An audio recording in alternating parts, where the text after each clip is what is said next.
Everybody get up, it's time to slam now. We got a real jam going down. Welcome to the Space Jam, Space Jam. Here's your chance, do your dance at the Space Jam. Alright. Hello, everybody, and welcome to the Jam! For our last episode of Tuesdays with Moire this year. I can't believe it's that time already. Thank you so much if you've been listening to us before. We continue to do so for the new year, and we can't wait to tell you guys what's next. But in the meantime, I'm your host, Ian Taylor. Joining me tonight is my co-host, Devon King, and we have a very special guest with us, beyond Deadpool Fool. I'm sorry, I don't know your real name, Deadpool Fool, but we'll get to you in a second. Thank you for My name's listening in. Tad. Yeah, he's such a Chad that he's willing to listen in for our last episode. And we also have an Tad. effect animator, most notable for his work on Final Space, Drew Adams. How are you guys doing tonight? Thank you so much for having me back onto the program again. I am really excited to talk about tonight's films. Yeah, I'm so excited to have you back, man. Yes. It's anytime we talk about animation, I just try to get you on as much as possible, Drew. Oh yeah. And we're excited to have this new guest, Tad, right? Yeah, Tad. Yes. Um, Yes. yeah, Like just a who's- Tad, but don't ever say that joke or I will kill you. So Gotcha. That's all right. Just I made the I chat don't joke, want to so. be a tad over jealous, but no. Hey! I'm coming for you. Are you coming Should from I don't all know the way in what a Canada? tall I kid don't know where you are. Maybe I I don't want to know die. No, but it's I all will good. find you. And I'll kill you. Do the Liam Neeson monologue from Taken. But no, Good luck. thanks for coming on. Thanks for suggesting this episode, and congratulations for winning the poll. Yes, Yeah, congratulations. no problem. Thank you. I thank you. It's awesome that my idea got picked. So Yeah. everybody who watched the movies tonight, you're welcome, or apologies in advance. Do you want to introduce Both. yourself a little bit and Yeah, what you please do? do. Yeah, sure. My name's Tad. I currently work a lot with a Orange Hat Film Productions. Daryl Ailes, you've had him on this podcast before. I'm an amateur filmmaker and also an animation lover. And yeah, this was basically just kind of my idea, and I really love Looney Tunes, and I was just kind of one of those things where it's just like I want to hear what these guys have to say about the Looney Tunes and the animation and the movies that they've been in. So yeah, I'm super excited. Yeah, Awesome. Thanks for coming on. and thank you No for making problem. me watch a new Legacy a second time. I'll make sure to remember that. And I was speaking to Drew, and I said, Drew, if I'm going to be watching a new Legacy again, I need a good animation to talk about. And Drew said, "What'd you have in mind?" Well, I'll tell you what I had in mind. There's this Netflix show that I had in mind called, hang on, Arcane. And I don't know if you've seen this, Ted, but if you guys are cool with it, I'd I've- like to have a quick discussion with it with Drew, because both of us watched Yeah. it. I watched it for a second time recently because my brother's over. So, would you guys mind if we just talk about it real quick? Just gush over it. Oh, absolutely. I've only seen the trailers, so I haven't seen the show Okay, itself. From what I've so seen, it looks beautiful. Like yeah. it's like Spider-Verse levels of gorgeous when it comes Mhm. to animation. But yeah, I haven't seen it. But so yeah, I'm by all means, curious, go ahead. how much do you guys care about spoilers before we get into I it? don't care about spoilers at all. Devon? I think I'm personally of the mind that like spoilers can enhance a show. So Yeah, fair enough. Oh yeah. Okay. And what I'll say in particular is I can give my review without talking about almost any spoilers. I give this show my highest possible review of how dare they make me care about League of Legends characters. All right, so spoiler alert for Arcane in that case. Let's just get into it. So, that is not the text I wanted. Sorry, hang on a second. I'm just working out Streamlabs here. And Yeah, it's all there good. we go. All right. I have an introduction set. So Arcane is the very ambitious Netflix animated series based off the somehow famous League of Legends series, Essentially, it's kind of like an origin story on several League of Legends characters, most notably Jinx, who's a pretty skilled engineer when she isn't practically losing her mind. V, who's kind of like a rough and tumble street fighter of sorts that fights with these mechanical gauntlets. And Victor, who's kind of more of a well off inventor of sorts, and takes place between two cities, very conveniently located next to each other. There's like this utopian paradise known as Piltover, while the underground city of Zaun is a lot more run down. It's kind of under the heel of Piltover's leadership and their oppressive government, and kind of the reign they try to keep on the city to keep the upper ground safe. Not the most subtle, but it definitely works in this context, and they flesh out the world enough that I'm gonna let it happen. The show is kind of about the relationship between these characters and how their interactions with the world kind of change the story of both cities for better and for worse.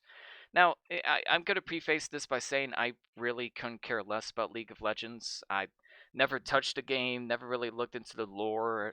Like, the only League of Legends experience I have is like some really bizarre cinematic trailers and music videos. Yes, they did do a K-pop music video for this, and yes, it is from the same animation team of the show, believe it or not. So let me say up front that, despite all of that, the show is fantastic. Not just because the animation is incredible, which it is, but it's just so intricately written and so morally gray and well paced that I was just glued to my screen the entire time. I can't think of a single other show this year that held my attention like this. Like The Witcher season 2, I was kind of on and off about. Other animated shows with new seasons I was on and off about, but this show I was start to finish. I was just glued to the screen. Like I binged through the entire show in a day, and that's just how entrancing the experience was. But Drew, I'd like to know your thoughts. Well, I absolutely concur with your opinions. This show absolutely captivated me, and I came in with a very cynical attitude because I have actual friends who play League of Legends, and so I've heard the grumblings and the mumblings about this game. So going into this show, I expected something on par with, say, the World of Warcraft movie. What I was delighted by is the fact that this show very much did the best possible decision in contrast to the World of Warcraft movie. And that is, they said instead of espousing textbooks worth of exposition, dialogue, backstory, and lore, it's just a straightforward character drama with two very, very well written characters. Mm-hmm. Nobody needs to know what arcane, elemental characters are. No one cares what a yordle is or why the, deep lore of the show happens and who the astral entities or whatever they're supposed to be are. It's just two characters trying to have a good life in a bad world. And that's so direct and compelling. And it was such a brilliant decision that it even invested me. Again, I said it at the beginning, they made me care about League of Legends characters, and I cannot forgive them for this. I'd agree with that. And I think another thing that like makes it stand head and shoulders above other game adaptations is just like how much it tries to avoid the temptation of fan service. Like, oh, this is the ability you all know. Oh, this is the character you all know. There's moments like that in there, but they serve a narrative purpose. Like they build off of the narrative in compelling ways that, like, yeah, you see Jinx's ultimate, you see her, her theme is in the movie. Sorry, the show, not the movie, but it does feel like a movie, but it all feels like an organic part of the world. It doesn't take you out of the experience. It isn't like the Warcraft movie where it's like, oh, here's the polymorph spell you all know.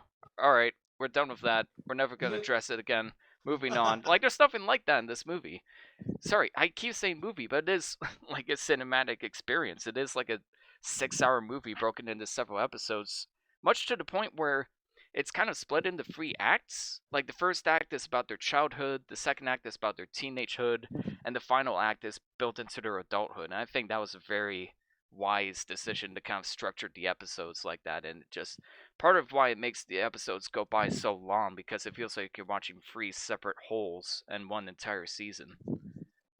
I absolutely have to agree. And for me, when I finished watching this show, I was equal parts enchanted and genuinely upset because after Arcane, companies are going to think they can just ask for this level of quality. And this caliber of writing and storytelling, character animation, visual animation, and acting, real capital A acting in this TV series, isn't something that you can just demand in a contract. It's created by Yeah, teams it's made upon out of passion. teams of brilliant, passionate, incredible artists. Hmm. Um, I would say that Arcane is one of the most stylistically, physically delicious shows I've seen in quite a long time, and I would thoroughly recommend it, even if you've never had any experience with League of Legends Yeah, as a franchise. I found it accessible, well written, and genuinely fun and entertaining. A truly entertaining show in a world full of rather hollow and quickly churned out content. yeah, exactly. It's the passion that makes it work. Because part of that is something that doesn't happen very often. The game developers were actually involved in the writing process and trying to Mm-hmm. make the lore as accurate as possible. That's not something that happens with most game adaptations, and this kind of makes me wonder why. I feel like if they just simply did that, they could flesh out the world. They could give their own interpretation of how the source material is supposed to be, and there's none of that, skewed bias from another different perspective. You compare this to The Witcher season 2, where the creator of that kind of bragged about like how much she loved the books and how faithful she tried to make the show when it had some very, very clear deviations from the source material. But spoke to my brother about this, and he said like there's next to no lore changes. They changed like a name of a couple of characters, and that's pretty much it. And changed some of the voice actors. Like it's so faithful to the lore, and it, in a way, you're kind of right. It does make me care about League of Legends characters when I really shouldn't. And talk about the animation real quick. Something I kind of looked into. There was no motion capture used at all in this entire show, but the animations of the characters are so expressive. Like the looks in their eyes, the eyebrows, the eyebrow muscles kind of weighing down, the sweat, just the ludicrous level of detail. I couldn't believe it, and the fact that there's no like motion capture, or performance capture, or anything along those lines is just a huge compliment to the animators and how lifelike they brought their characters.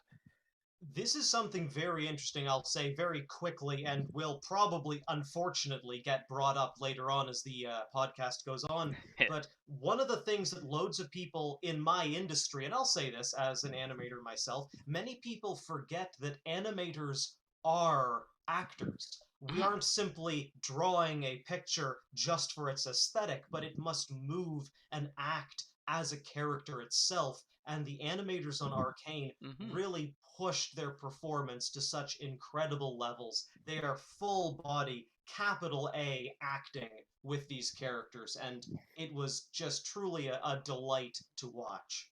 Yeah, exactly. And one thing I was afraid of was just it was going to be style over substance. Like I knew it was gorgeous before, but I'm just like, okay, it's not really going to have much else to it, is there? But there is so much depth to the characters and their actions, and characters you think are kind of going to be one-dimensional. Like Soko is the example I use, where he's got like the one scar on his eye, and he's got the suit and the tux. So you're just like, all right, you're just going to be a stereotypical lame bad guy, but he genuinely develops a relationship for Jinx's character, who's, spoiler alert, her name is Powder, and she kind of turns into Jinx throughout the story, and her transformation to that character is just insanely well realized. Just how psychotic and numb she becomes to like genuinely connecting with any characters and delving into anarchy.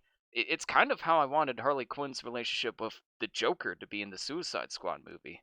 But here it's like properly realized in that sense, and you do, despite how nasty and disgusting Soko is, you do get the impression he does care about Powder, and he does genuinely want her to succeed, and that does kind of mess with his plans in a way and adds so much texture to his character that you wouldn't expect. You kind of expect him to do the whole, oh, I was evil the whole time and just manipulating you at the end of the story, but no, he does care about her, and how much he does is, kind of left to the audience's interpretation. And there's a lot of characters like that where it kind of makes you think they're gonna go one way, but they just pull you in the other direction.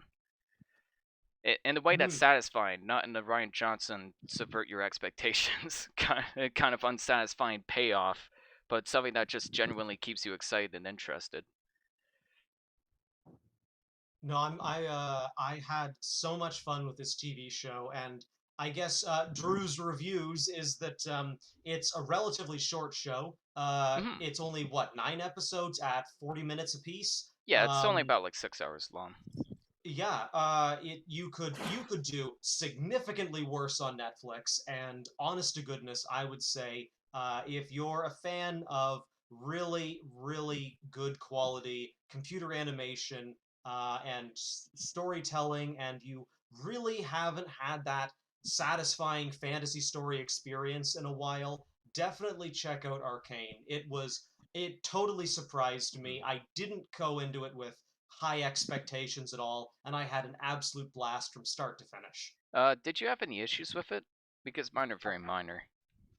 That's a great question. For me, my I didn't really have any issues with the show because I felt like every single part of it was so carefully crafted. I could definitely take issue with Riot Games as a company, but that's an entire other Yeah, podcast to get into. $1,000 Um, skins. Yeah. oh, But um, yeah.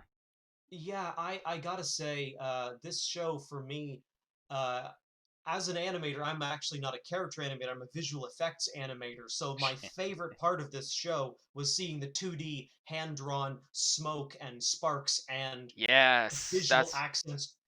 I yeah. had You kind so of much fun with see. that. I don't know what the effect there is. There's like first person punching scenes where she's kind of like punching the camera or she's punching somebody else from the first person point of view, and like all the little effects that come out that it's not like cartoonish or silly, but it does kind of like add a unique style to it, and so many action scenes are lifted up by that. If I had any issues with the show, I know we disagreed on the music. Like I just really have something against music that's like out of place of the setting, where I don't buy that the setting would use that kind of music.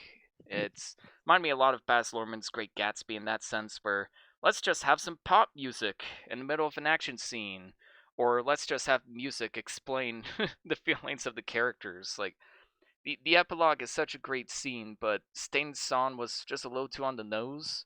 Like, why don't you love who I am? Like, I would have preferred to figure that out on my own. I was kind of annoyed the music did that. The fucking band scene where they played like the pop music, I'm pretty sure the band's members actually played themselves.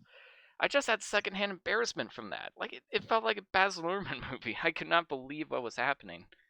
It was See, so that's so ridiculous. interesting. They have a behind the scenes sort of interview on YouTube of the making of the music for Arcane, and they just straight up interview Imagine Dragons, and all of them are just completely jazzed to actually be in this show. They're like, they animated us, they put us in the background, like it's so Yeah. much fun. I'm like, I honestly, that counterbalanced it for me. Seeing these guys just so genuinely invigorated to have music in this thing that they apparently are real life fans of, which, Yeah, oh it's boy, unsurprising. They did music for League of Legends before, so it's not too yeah. surprising. But I don't know, I, it just pulled me out of the experience a little bit. And Echo, the character Echo, like he didn't really have much to do in the story. Like it felt like he kind of just showed up to be like, no, you can't do this. No, it's too nice hair dangerous to though. go there. Yeah, he has nice hair, and his time travel accuracy is fantastic. I won't spoil too much about that, but his character is really just kind of there, and it wouldn't be so much of an issue if the other characters weren't so well written and engaging that he just kind of sticks up from the cast like a sore thumb. That's it, though. Uh, Maybe they've got plans for season two because Yeah, again, they that's just said, it. don't they have? Didn't they almost immediately announce that they're Yes, in they production for did season? announce a season 2, but I will say they also announced the season 2 for the Dark Crystal Age of Resistance before they canceled it. I'm just saying. Just putting that out Well, there. as far as I'm aware, this show did numbers, and I think they would be fools not to continue it. Age of Resistance also did numbers, but yeah, I agree they'd be fools not to continue it, and Hmm. hopefully they could keep the same level of passion and not just, drop their quality, drop the ball like some shows get carried away with, but only time will tell, and hopefully this does get a second season, and it's just fantastic work of art, but a very compelling story at its core, and that's what's going to hold up the most over the years. And I'm just really happy of how they handled these characters. The voice cast is great. Haley Steinfeld was surprisingly great. I don't know how much of the cast is the original voice actors or like new voice actors. I think Jinx is the original voice actor. I think, but yeah, she definitely stole every scene she was in, and animated shows with this level of passion just don't exist anymore. And I kind of wish mature animation was more like this, and not less of the edgy, gross humor we see in like Poops or Paradise PD or other garbage. Like that, this is what adult animation should be in my eyes, and I'm gonna give it a 9 out of 10. Go watch it if you Ooh. haven't. Seriously, do That it. is that's a very good review. I will say my all-time favorite comment about the description of adult animation. I'm probably going to misattribute this horribly, but I can give it to Peter Chung, Eon Flux director, creator, and Nice. all-around crazy man. And his comment, I believe, if I'm not quoting this horribly incorrectly, is adult animation isn't just about, you know, being able to make jokes about curse words and drugs and farts. Adult animation and adult storytelling is simply that storytelling that speaks to topics and themes that are too mature and complicated for children to understand. And I think that Arcane does a brilliant job of actually treating its audience with both maturity and respect. And for that, I'm absolutely going to agree. 9 out of 10 for me. Great time to be had. Nice. All right, everybody, get up, cause it's time to slam down. So, Well, I'm sold. yeah. Seriously, That please sounds watch it. no, that sounds good to me. I mean, Oh, it's good. so hard to make a good video game adaptation these days, and it I sounds know, like they and they really, just knocked it out of the park. Like it's insane. yeah. Like with stuff like Castlevania and Arcane. Like Netflix, it doesn't know what they're doing most of the time, but with video game adaptations, sometimes they get it right. So who I knows? want them to let me buy Castlevania Season 4 on Blu-ray already, for goodness sake. Is season 4 out? Season 4 is out on Netflix, but not on Blu-ray. Oh, I'm assuming the rest of the series is. Yes. Nice. And I definitely do own all 3 seasons so far. All right, who wants to introduce Space Jam? Let's Oh, get down to are brass we, tacks. Oh wait. I thought we're doing Back in Action first. Oh, Back in As Action. That's per. right. I'm sorry, Back in Action. Who wants to So introduce yeah, Back in Action? Drew suggested we do a different order here, so we have the the Space Jams back to back. Yeah, that works. I'm sorry, Drew. I totally forgot about that. No, I it's would all like to. good. I would like to introduce Space Jam later. Yes, sounds good. So I guess that leaves the person who recommended the episode. Would you like to introduce Back in Action? And Drew, you want to introduce a Sure. new legacy for reasons we'll explain later?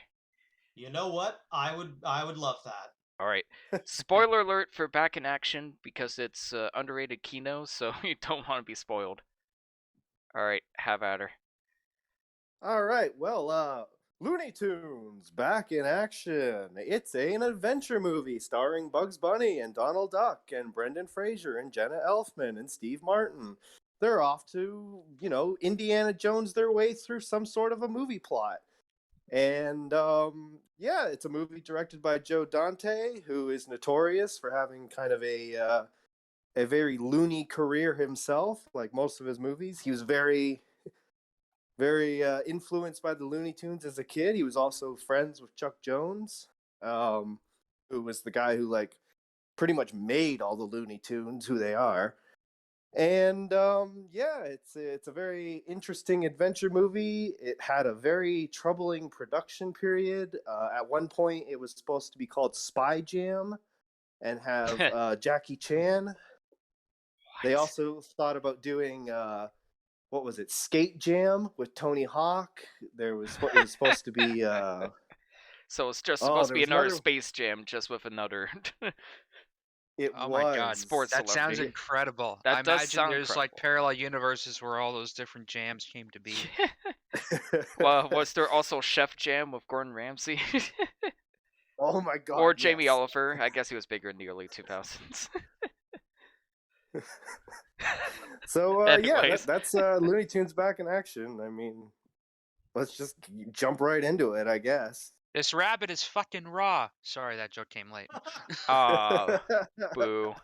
It's too easy. I'm gonna probably kick us off by saying I actually am not gonna go into a whole heck of a lot of detail. without being too blunt about things, this was my favorite movie of all three of this evening. And I'm probably going to be really light on the details because I would unironically encourage people to go watch this. Compared to a few movies that we'll discuss this evening, I really enjoy this film. Looney Tunes Back in Action gave me the most unironic laughs. I had the most genuine fun with this movie, and I really actually did enjoy the acting. The animation was really solid, and for goodness sake, can I quickly mention they did indeed hire Timothy Dalton, one of the actual Yep. James Bonds, to show up and, well, you guys can talk about those details. Nice. I feel like we have to open up by addressing the really strange fourth wall breaks this film has, because that's kind of what kept me going. Like, it, they really just lean into its absurd concept, and they're not afraid to poke fun at the celebrities involved, and just Warner Brothers as a studio as a whole. Like, it right down to Speedy Gonzalez complaining about how political correctness ruined his career, or Scoopy and Shaggy talking to Matthew Lillard about how they fucked up his depiction of the character, which a lot of animators actually thought, apparently. Like, it's just so bizarre and sequel, I'm coming after I'm you. coming after you, man. It just gurs at him. Like, it's so like I'll give these. you a ruby rack. In all seriousness, these are the kind of fourth wall breaks I want to see in movies. Just very fun, very creative, not just the Yeah. typical, wow, isn't this dumb? Aren't derivative sequels dumb? No, just like really creative, really fun. I want to see Brendan Fraser make fun of himself, saying that he can do all the stunts, and then punch himself at the end of the movie. That's the kind of That was fourth wall so breaks I good. want to see. Yeah, Man, I laughed man, so you know, hard you, at you that. know what? It gave me this like realization that this would have paired perfectly with like the Last Action Hero. Yeah, Like Yeah. a while ago, I wanted to do like a meta movie marathon where we talked about movies that acknowledge themselves in some way. And a movie we're going to cover next week could also fall into that roster. Uh, not to give much away yet, but I like the fact that they were just kind of given like almost free reign of the Warner Brothers a lot, and they just kind of poked fun at other productions that happened to be happening, and they were able to interact with. I like that stuff. I like where movie studios kind of take a jab at themselves and make fun of their own corporate monopolies on these properties. yeah. And the whole film is kind of about like how companies are exploiting like old washed up products to make new products, and Daffy Duck just keeps joking about how he's like, "Oh, it's just the same old slapstick. You just keep beating me around, and all Bugs Bunny has to do is eat a carrot and people fucking love him." Like, it's just so Oh, the irony. self-aware. It knows Yeah, exactly yeah. what it is without being obnoxious. Like, that's the difference between this and something like, I don't know, Matrix Resurrections. It's not obnoxious about its fourth wall breaking. It It's doesn't outstay it, its welcome. it's really giving Looney Tunes credit that they're doing this without being obnoxious. Exactly. Well, Looney Tunes fall I think movies. I think what makes this film apart from the other two movies that we're going to talk about is that you can tell that the people involved really had respect for the Looney Tunes characters. Oh, And like, legitimately. it wasn't like, oh yeah, the studios come down and it's just like, we want a scene where Bugs Bunny does hip hop. Like, you can tell that Joe Dante was like, are you crazy? Like, you can't do that. Yeah. So like apparently Joe Dante and the head animator in charge, Eric Goldberg, who I'm sure Drew probably knows this, is the guy who did the animation for like the genie in Aladdin. I've met Eric Goldberg in person once. He's a genuinely What? delightful person to talk to. No way. Yeah, he was Yeah, at Toronto yeah. Comic Arts Festival. Shout out to TCAF 2018. Wow. He That's actually also incredible. voices some of the cartoons too. He's the voice of Speedy Gonzalez, Marvin the Martian, and one other character, Tweety Bird. Tweety Bird, that's Wow. right. I forgot about that. And And Brendan Fraser voices the Tasmanian Devil. I love that He voices total- the She-Devil as well, Yes! by the way. Oh, I didn't know that, but Wow. that makes me so happy. But I love just the story. You're mentioning that he did animation for Genie of Aladdin. That was actually how he convinced Robin Williams to be a part of the project, where he basically animated the Genie character, voicing one of Robin Williams' stand-up bits, and that's how he convinced Yeah. Robin Williams to be a part of that project. And I love that anecdote. Mhm. Mhm. Yeah. No, I mean, Eric Goldberg is when a you cut when genuinely. you got No, go ahead. Oh, I was just saying, like he's one of those genuinely skilled people. If you've ever had the pleasure of working with some of the, I don't want to say old guard, but some of the really storied and really experienced actors or artists or directors or anybody you've had the privilege of working with like that, they carry a level of seniority and care with them. Everything that I've seen Eric Goldberg work on, and Devon's anecdote is perfect. Being able to animate the genie to such a degree that Robin Williams was convinced to join Aladdin. Like, it's just, this is what you have to work with. And having met him like once in person, I thought Eric Goldberg's a brilliant guy. And I think that level of care and love and fun very much directly translates to this movie. Yeah, Yeah. and it's easily the best animated out of the three films we're talking about tonight. Like it's not perfect. Like there are some live action elements that stand out, and some actors that are just kind of standing around going like, all right, what am I doing here? What's my cue? What am I supposed to look at? But for the most part, it's like very inspired. At the very least, like they kind of do the Who Framed Roger Rabbit trick where they use like enough live action elements in the scene to get Mhm. like to make the animated characters feel more believable instead of just Space Jam where it's like we'll just put Michael Jordan on a green screen and call it a day. That's it. That's all we need to Yeah, do. you, But you, here you it's you like can no, we're tell. gonna break real Yeah. windows. We're gonna hand over like real props. Like we're gonna put a bit more effort into it, so it holds up better in that regard. Yeah, I mean, we got to give Who Framed Roger Rabbit a lot of credit for kind of pioneering a lot of Oh yeah, that stuff and Yeah. really pushing those effects forward. Because, I mean, we'll talk about Space Jam later, but if you watch these in chronological order, there are some really rough composites in the original Space Jam, and you can tell that they really learned their lessons by the time they got around to this movie. That the animation really feels like it lives in the scene. Like they did an excellent job matching the two, which is a lot of work. yeah, absolutely. And you could Mhm. tell like the actors sound more fun too. Like that was my biggest thing about Space Jam. Is like I love you, Michael, but holy shit, you can't act. And it kind of takes away the fun of a story like this if you have actors who don't act in Mhm. reasonable ways to the weird shit that's happening to them. I think Brendan Fraser, like he's not a masterful actor, but like he has the charisma. Mhm. He does have like a fun, chemistry with Daffy Duck and like him and I forget the actress's name, Terry Elfman or Jenna Elfman. Jenna Elfman, Elfman. who is related by marriage to Danny Yeah, Elfman, the composer. like they're Wow. completely self-aware of what's going on and they're constantly like questioning why things are happening. Like why are you just I walking in think the desert? It just feels right. But why? yeah, I don't know. I think every actor in this movie definitely knows what movie they're in, Mhm. and they definitely, like, especially Steve Martin. Like, I don't Yeah. know what you Yes. guys think of that performance, Oh, because like, it's very over the top, but it fits, and he doesn't outstay his welcome. And I think He yeah, absolutely fits that character. Like you can tell yeah, that he's watched Looney Tunes growing up, and he just embodies that absolute over the top zaniness. And yeah, I think these actors are a little more aware of the film they're in, a lot more aware than Michael Jordan was in Space Jam. Like yeah. those actors, you could tell they didn't know what they were looking at and what was going to be there. Where Brandon Fraser doesn't know what he's looking at, but he believes he does, and you can tell. Yeah, exactly. And let's talk about the real weird reason why Steve Martin is in this movie. So Oh, apparently, why is the that? only reason he agreed to be in the movie, he had the deal, and in the alien scene in Las Vegas, Area 52, which is awesome, but we'll get into that later. One of the monsters had to be an exterminator from Doctor Who. That was a specific request that Steve Martin made, and they wanted him so badly in the movie that they agreed to it and spent a lot of money getting the Doctor Who rights. And that's why I Wow. Steve mean, it Martin makes is in the sense, movie. right? Yeah, it Because makes like all sense and those it kind of fits aliens, because all of them were like references to other alien movies. There's a yeah, yeah. invasion of the body snatchers guy and the black and white guy with the giant leaf.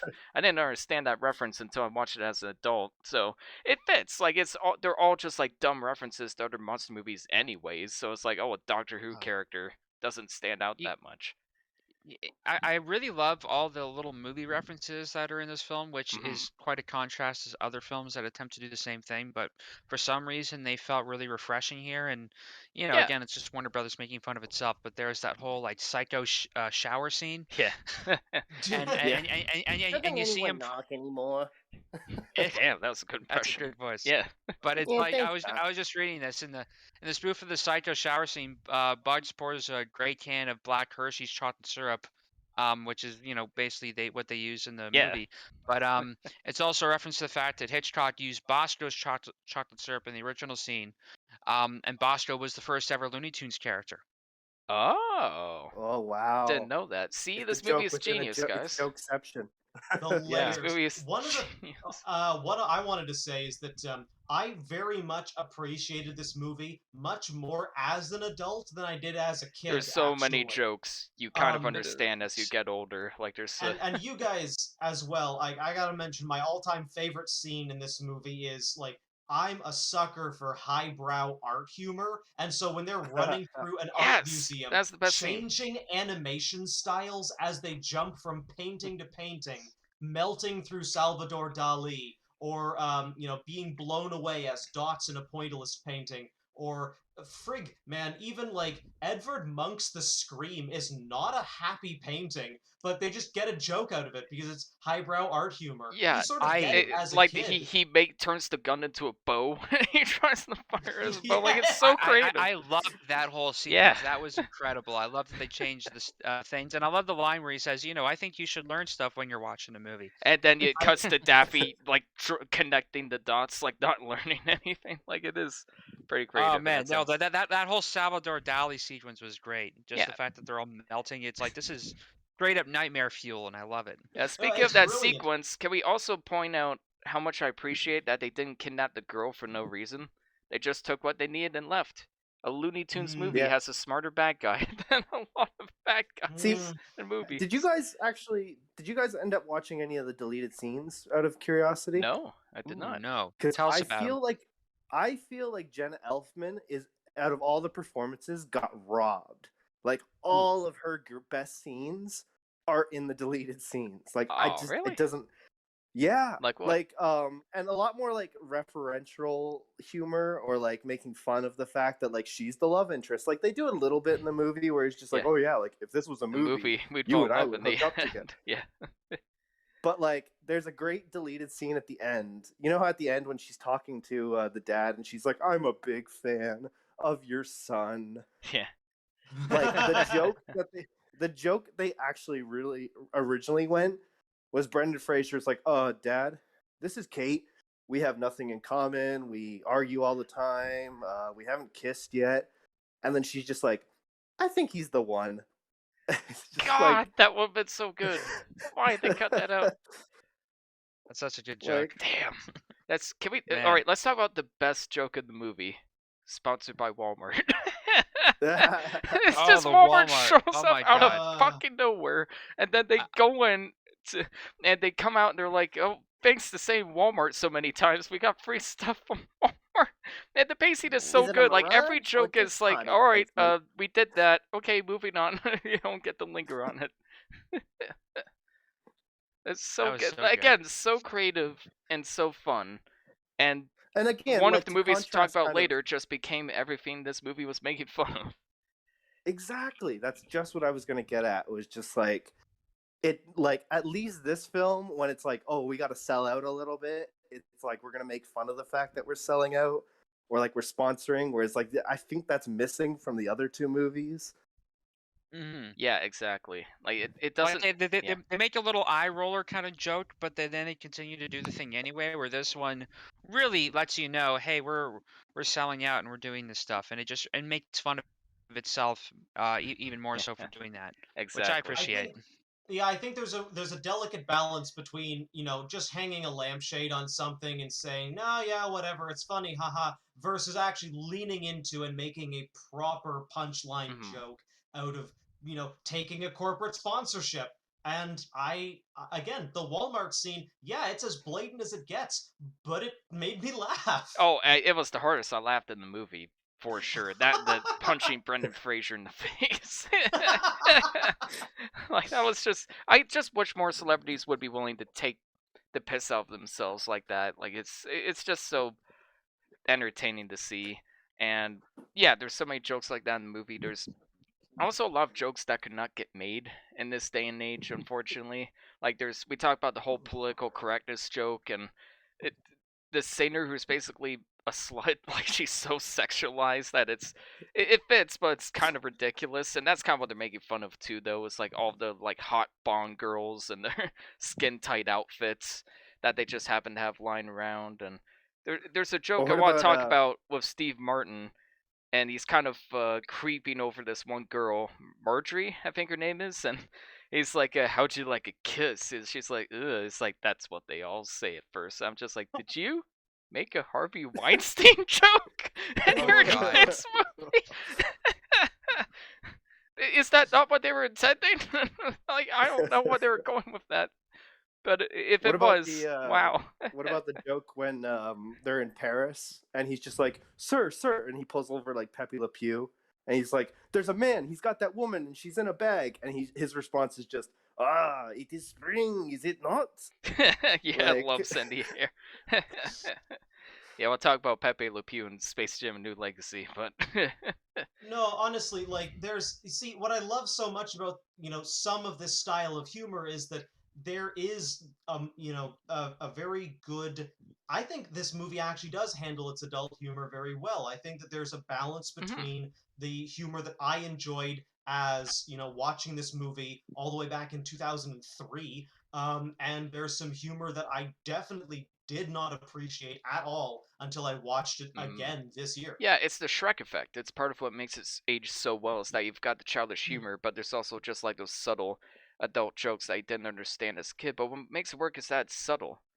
Like a lot of the This adult jokes in this, there's so many jokes. I'm like, wow, that was surprisingly creative and inventive. Like, did you see me in those mummy movies? It's like, how would I understand that as a kid? But it was still funny to see. It's like, there's no, the Brentmaster's got to do his own stunts. Especially after my mother was like, yeah, Brendan Fraser actually did that. He actually kicked out his own stuntman so he could do his own stunts in The Mummy. Then he wasn't very good, and they had to bring the stuntman back.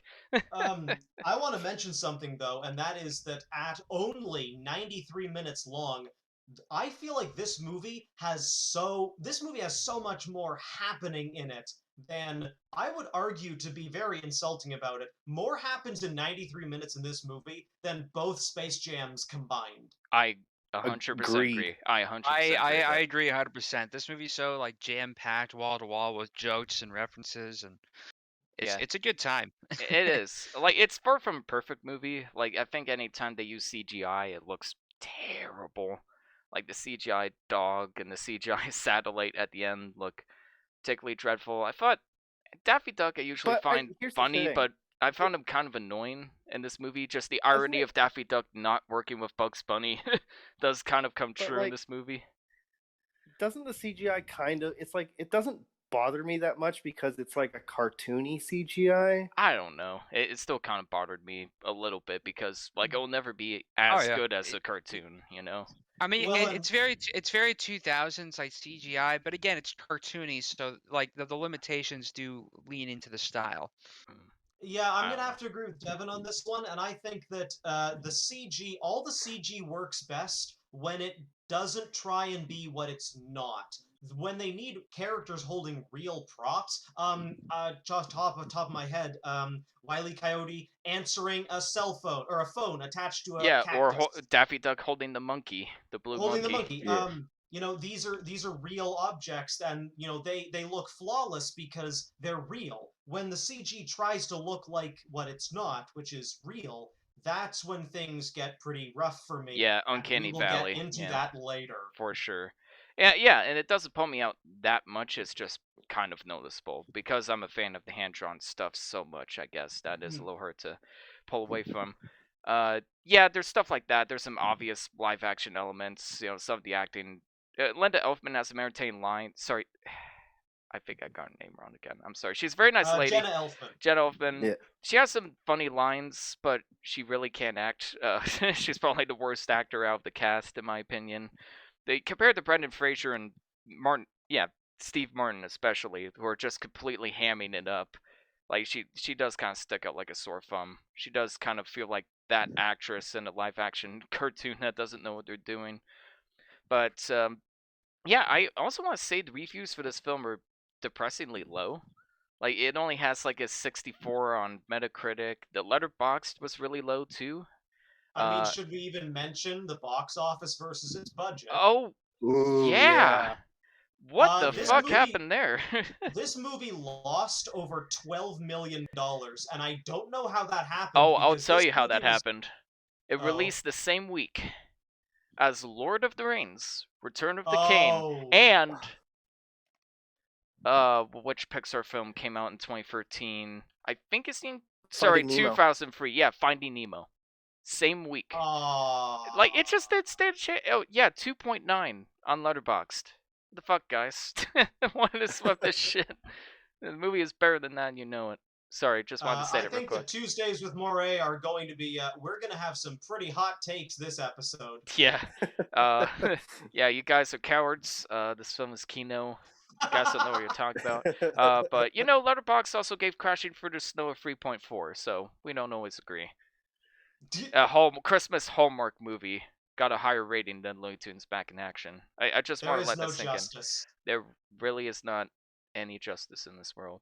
And yeah, like it made no money. It wasn't all that successful. I think Joe Dante basically admitted he wanted to make a different movie, but I don't know. Like I think it holds up surprisingly well. Like there's some dated Well, effects, and the movie's dumb as here's fuck, but it knows it's dumb. It just completely revels in its stupidity in a way that, like I said, isn't obnoxious. here's the thing with the Joe Dante situation. He came to the studios and he wanted to do a biographical period piece about the animators who made Looney Tunes. Like that was kind of I remember that, his yeah. pitch. And he basically went to Warner Brothers, and Warner Brothers was like, "Yeah, that's a good idea." And Steven Spielberg really likes this movie and has vouched for you, but we just want to do Space Jam too. So he was just like, "All right, like." My buddy Chuck Jones died, and he wasn't a big fan of the first Space Jam. So, like, I guess I'll just do this movie, and like in that way, I'll kind of keep the spirit of the characters intact, and do it as like a tribute, I guess, to him. Do Space Jam the way Chuck Jones wanted it to do. Yeah, and I here's the gotta thing, like say, he outright said like he made this movie to be anti-Space Jam because he hated how Yeah. the characters were portrayed in the Space Jam movies. And he's like, no, this is the right way the characters should be portrayed. And that probably explains why it's such a cynical look at Warner Brothers, and like the studio heads are like such illogical assholes. Like it's like, you're fired for firing our best duck, but it was your decision to fire the duck in the first place. Okay, that was It's kind of weird. definitely not a coincidence that every Yeah. studio executive in this movie is a moron. Oh Like- yeah, and Acme kind of being like their own corrupt organization that tries to exploit its citizens, being the bad guys of the movies. Like there's definitely some parallels there. Yeah, you can make an argument that this film is very anti-capitalist. Yeah, it's a better anti-capitalist, anti-sequel movie than Matrix Resurrections. More on that next week. we will get into stuff. I want to say though, in particular, Boy. Having watched all of both other movies tonight, both Space Jams, I have to agree. This movie, each of these characters is written exactly the way I remember them from watching the actual like Chuck Jones era versions of themselves. When Daffy becomes Duck Dodgers, he's so genuinely Duck Dodgers, and just everything he touches explodes and goes wrong. And he that's says his exactly name who because he his name I is love- copyrighted. He explodes. What's that the joke behind that? I love everything about Duck Dodgers in this movie. He's just so genuinely Daffy. It's delightful. Oh, yeah. Did you ever watch the Duck Dodgers TV show? Yes. I did. Oh, I love that show. Yeah. I had a lot of fun with that. That was, but there was some weird like Looney Tunes shows in the late '90s and early 2000s, and I feel like that's kind of reflective of Back in Action as well. Like this was kind of a lull period for Looney Tunes. Like the cartoons they were trying out weren't really successful, and there were some really dumb ideas they were throwing out the window. Anyhow, the movie is kind of about Looney Tunes characters trying to reclaim their fame and desperately trying to figure out a way to make Looney Tunes fresh and interesting again. And we one day we'll discuss that concept, shall we? Yeah, fair enough. Yep. What would you guys rate Back in Action out of 10? I Oh think man. of the three, I think this is probably the most faithful to the whole Looney Tunes like echelon, and and this was Joe Dante trying to, I guess, do right by Chuck Jones, who was one of the original, I believe, animators, and I think he did a terrific job considering what they had, and I think yeah, the three films is probably the best of them. Uh, I'll give it a 7.5. Nice. Nice. Easy 6.9 out of 10. Nice. Very easy. What about Very you? nice. What about you two? I'm going to echo Devon. I think I had, of all three films, I laughed the most. I was genuinely engaged. I didn't need to leave midway through and get some more beer. This one is absolutely a 7.5 out of 10 for me. I had a good time with it, and I think it needs more love. Agreed. Yeah, I think out of all the films, this one has the most respect for Looney Tunes, and like all the pieces were there. It just didn't gel as well as it could have, probably due to studio interference. But I think I'd give it probably a solid 7. Nice. Yeah. Underrated Kino. I might actually buy this one on Blu-ray. Like, I actually enjoyed watching it again that much. All right, everybody, get up and slam down. I forget the Oh, rest. Here is where is the text? God damn it! It was gonna be so smooth. Here's Space it's Jam. okay. Don't Uh, worry, Ian. You just got to get a Big Mac. That's all you need. that's true. All right, Devin, Yeah. grab a Big Mac and some fries and introduce Space Jam. All right, all right, all right. Slam and add it to the jam, something like that. Man, I forgot how much the soundtrack of this thing slaps. Oh yeah, Like it Yeah. this, saves the movie. I mean, I think Back in Action is one of the better movies of tonight, but this has the best intro, I think, in terms of just the opening credits. Those like stroboscopic, Mhm. kind of flashy, um, very 90s kind of opening credits, and it makes me wonder how many kids got epileptic fits in theaters watching it. It's a lot. It's really it's a lot, man. So Space Jam. It's really hard to introduce this one, but this was Looney Tunes trying to make it big and make it cinematic.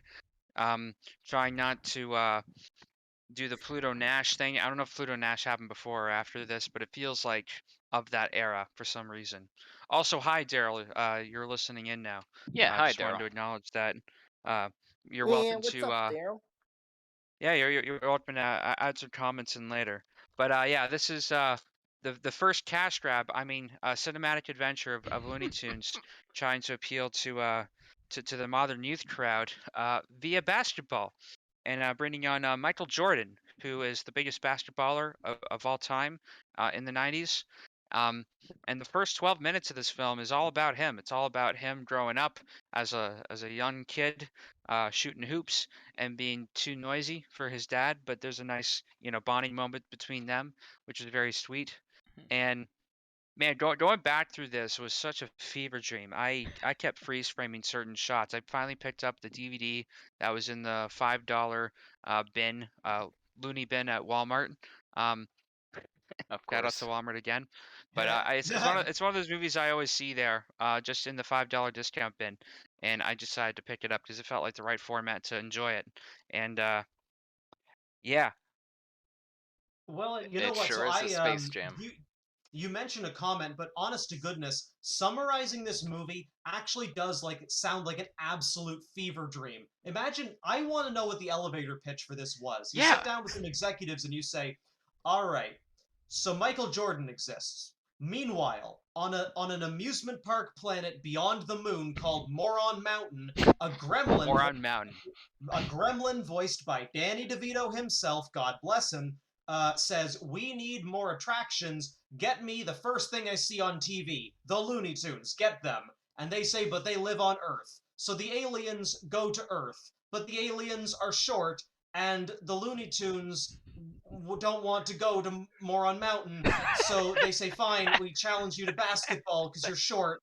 But then the aliens steal NBA players' talent and grow tall. So they say, "Oh no, we need Michael Jordan," and then they play basketball. I haven't seen this movie in probably 2 decades, And holy crap, I did not remember anything about this movie until I saw it. I forgot Bill Murray was in this. I forgot all of the plot except for basketball. I didn't remember basically anything, and it doesn't help the fact that it takes a full, and I paused the movie to check the time code. It takes a full 31 minutes and 20 seconds until Michael Jordan and the Tunes even meet each other in person for the first time. Wow. One They even third got of to this that, Wow. film, yeah. and the first, Devon wasn't exaggerating, by the way. The first 12 entire actual minutes of this movie are just Michael Jordan. It's 12 minutes in until we even see them acknowledge the existence of Looney Tunes. Yep. And it's really boring too. Like all of his scenes are just like Ooh, what a jab. they're so A little bit. dry.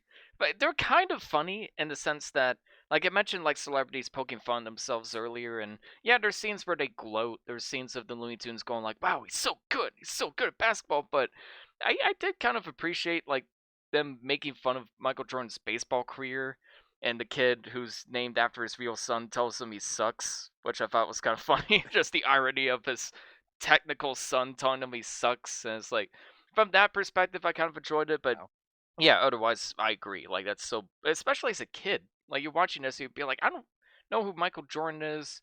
I don't care about baseball or sports. I want to see Looney Tunes. You know, it's Baseball? But yeah, for that and back reason in action, exactly. it opens up with the Looney Tunes. It's like, okay, we know what you want. We're gonna delve right into it.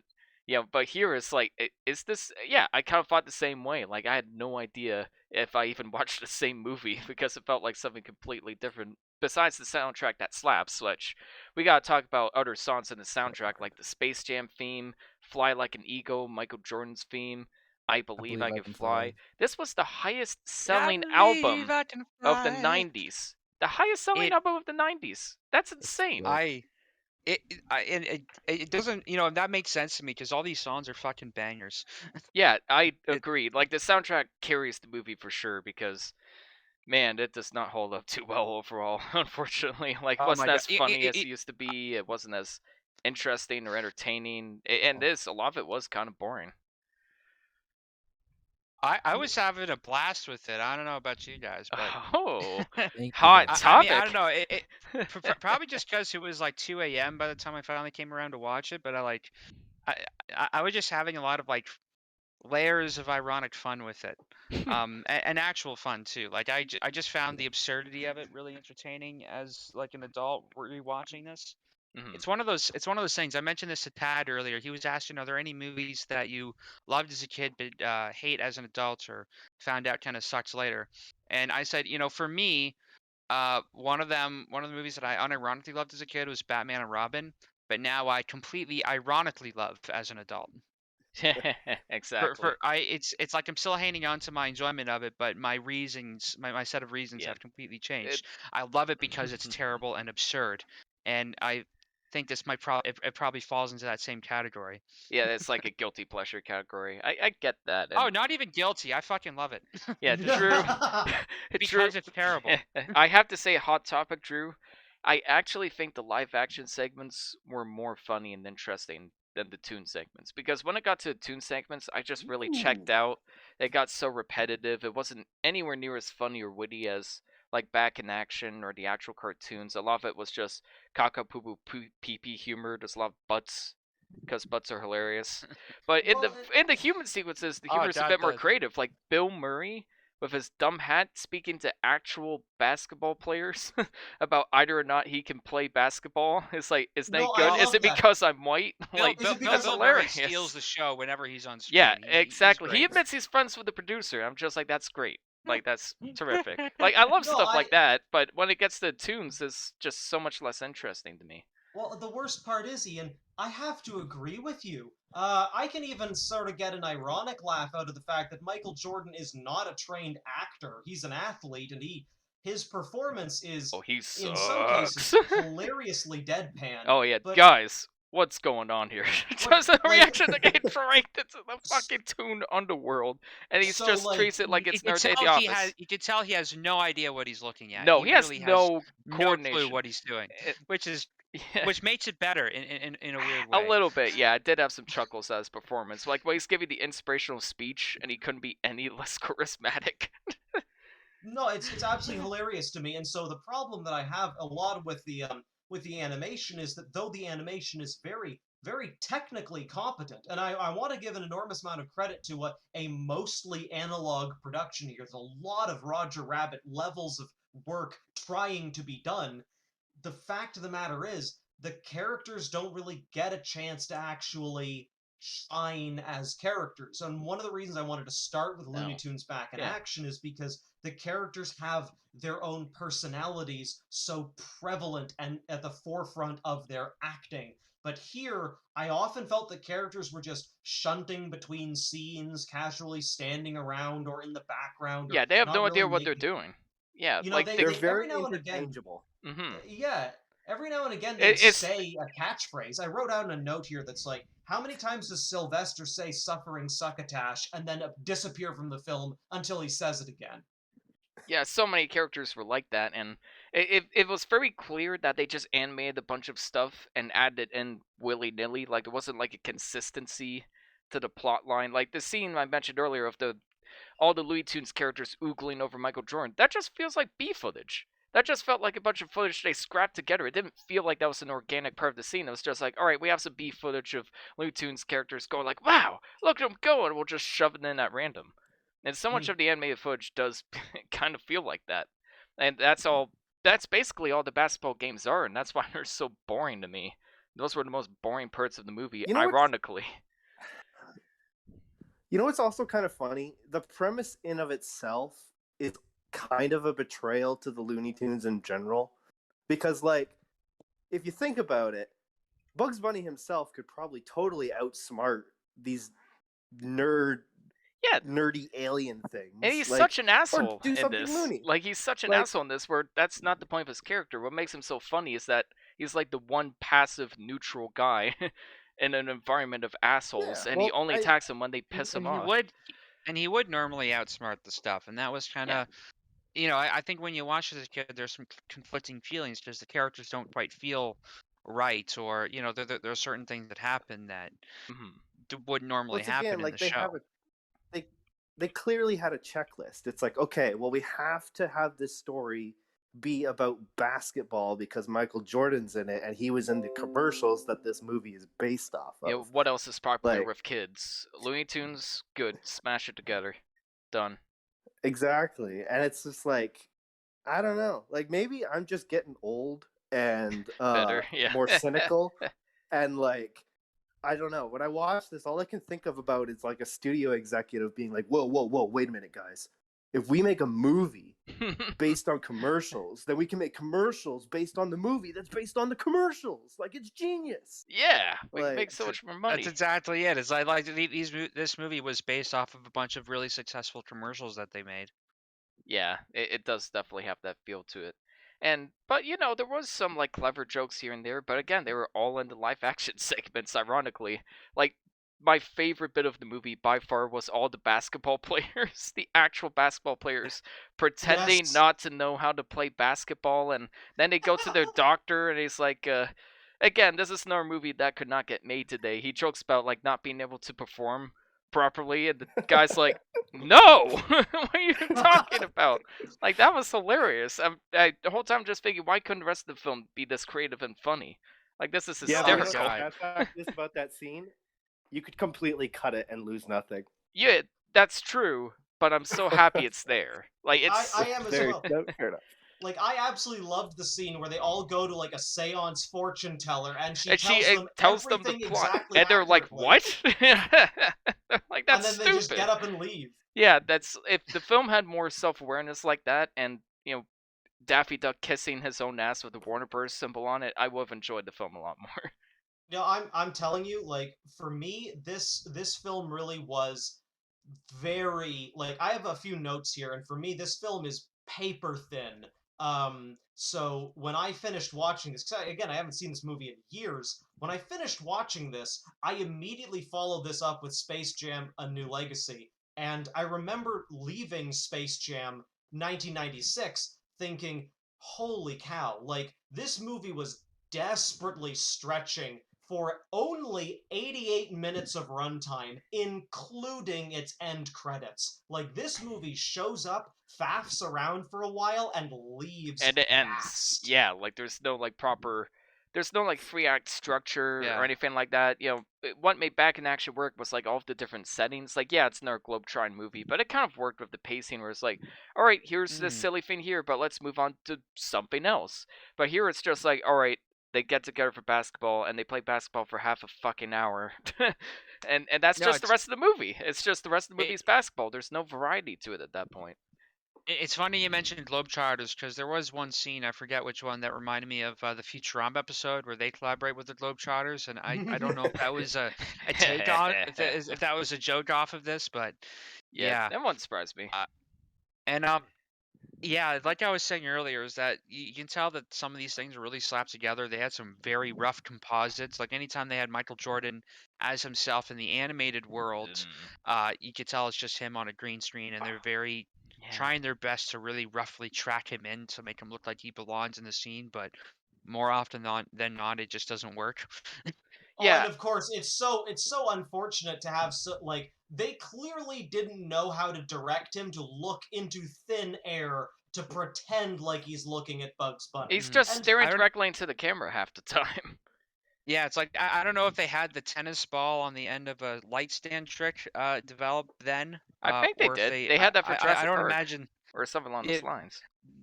Yeah, they did, and that's normally meant to give your actor like an eye line, like, hey, you're gonna look at this fictional creature in the eyes. Here's where his eyeball's supposed to be, so that gives you some guidance, even though you're just looking at a tennis ball on a stick. But tricks like that normally work. I just don't know if they even use that or not.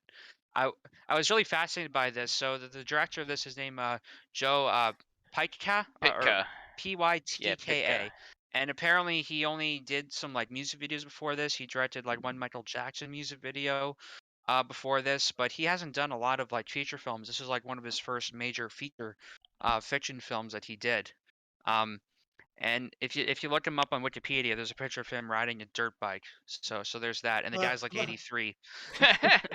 And apparently he's like a major dickhead behind the scenes. Like he just yell at actors and yell at Michael Jordan and begging the studio to change him because he sucks, which he does. But guess what?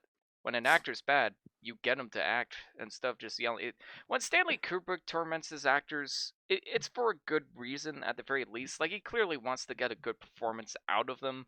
I don't know you agree if his methods are relevant. Like he does have a good goal in mind, but Joe Pytka just screams to me like, okay, you're just mad at yourself and you're just trying to line it out on other people for a Looney Tunes movie. I think, should we talk about the rabbit in the room and Lola Bunny? Lola Bunny, yeah, the rabbit in the hole. Yeah. Oh, I don't know. That did not age well. I don't know. Well, I remember the controversy about the second one, that they made her more flat-chested. I didn't see any real difference between her.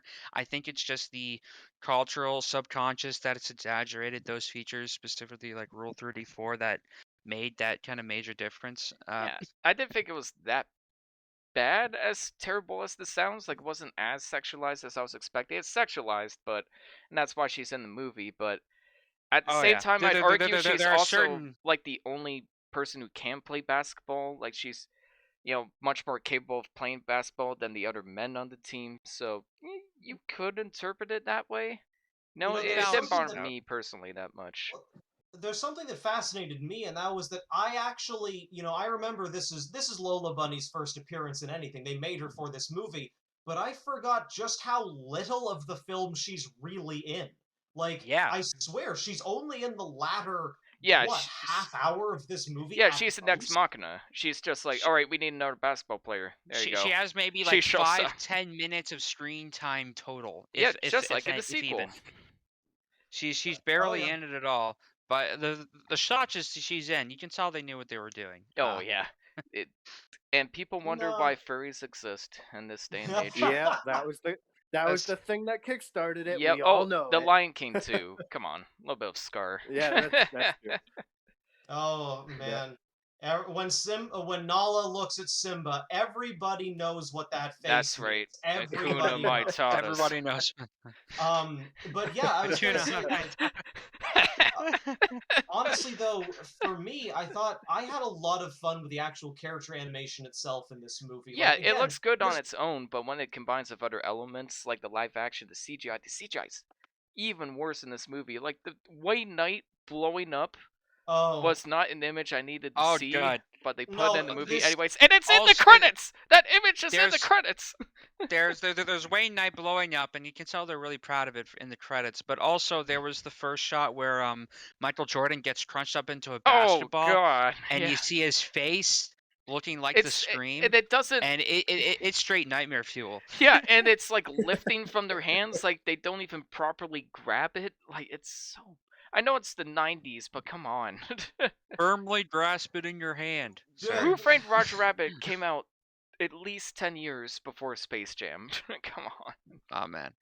No, I had some choice screenshots. I'm just gonna put them in the server. All right. Just keep going, but Oh yeah. enjoy them at please your do. Let's enjoy talk them No, about. at I your want leisure. to. Yeah. I actually, if you guys, oh God, yeah, there's a screenshot. I actually want to ask you guys though. Ah! According now, this is only according to Yep. Wikipedia, so yeah, like take this with a grain of Ooh. salt. But the box office budget for Space Jam of 1996 and Looney Tunes Back in Action from 2003 are apparently the same amount of money. They both had a budget of 80 million, but whereas Looney Tunes Back in Action lost them at least over $12 million, do you guys remember how It's kind of much one money side, isn't it? Space Yeah. Jam made?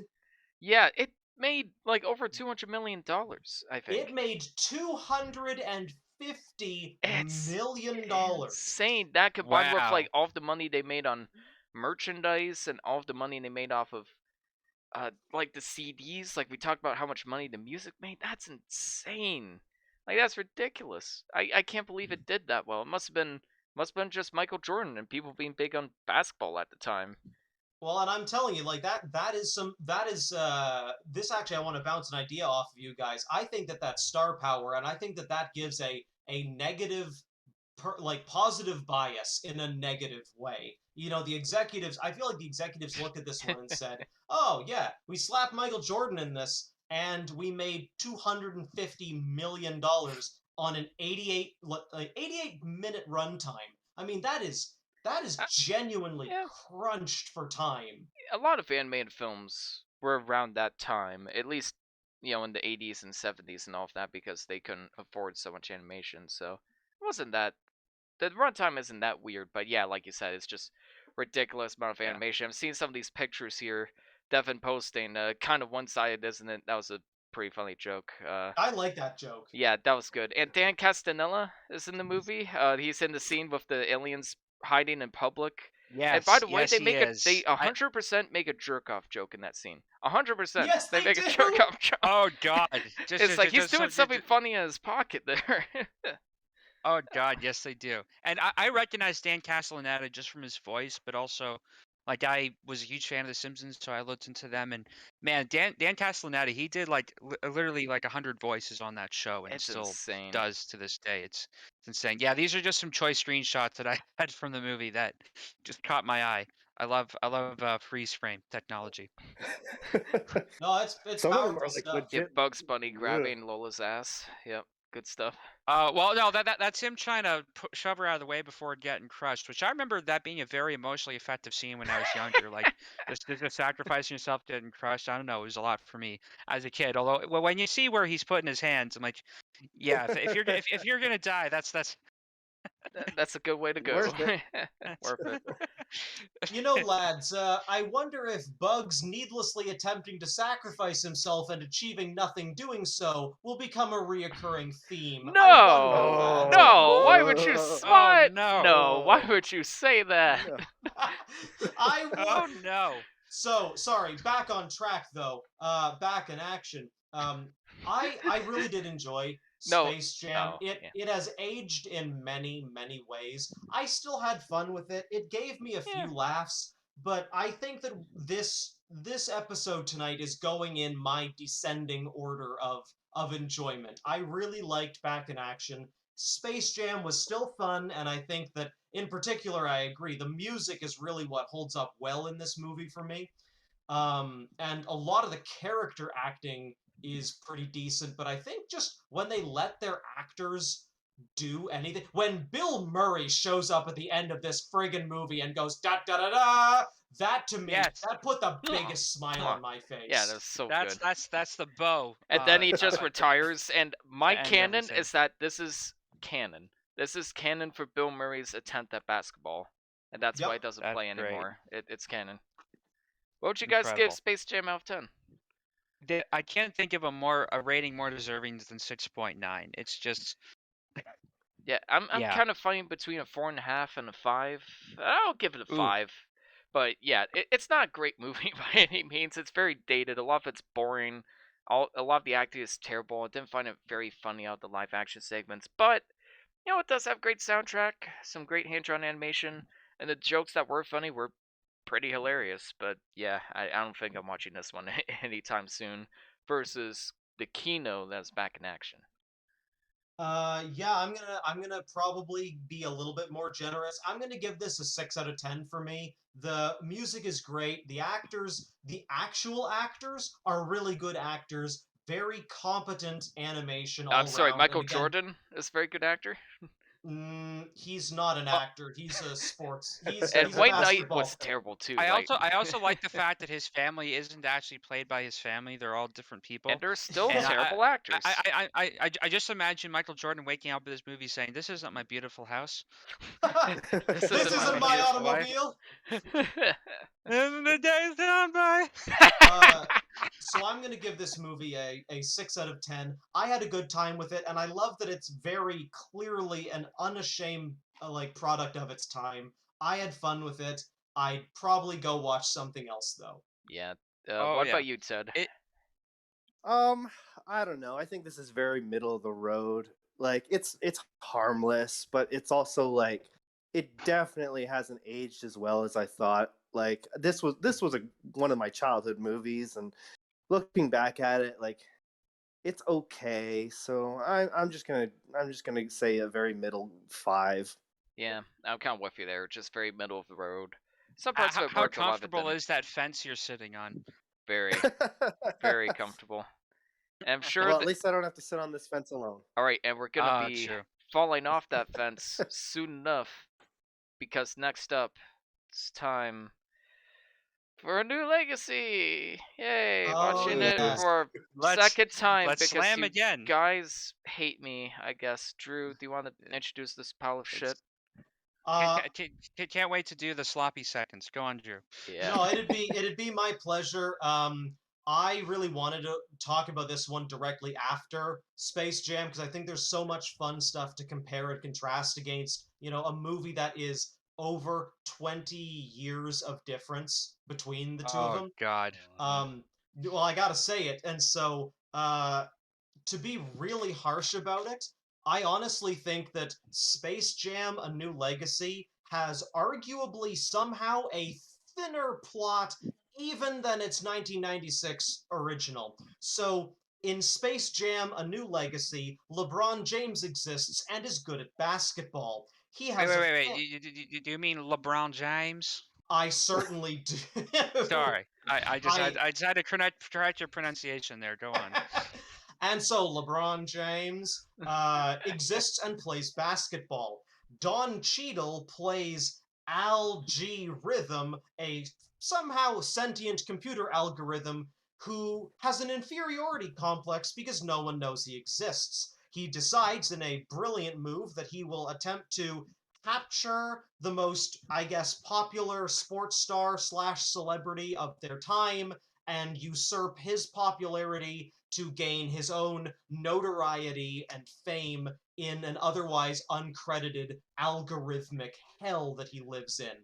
Um, Speaking of that's uncredited hell, that's sorry. Go on. Oh no, honestly though. So before I dive any further, and I guess I don't really have a good anecdote for this, but my own connection to this movie is some of the 2D animation for this movie, and maybe even some of the 3D animation, was done in the nation of Canada, where we record this podcast from.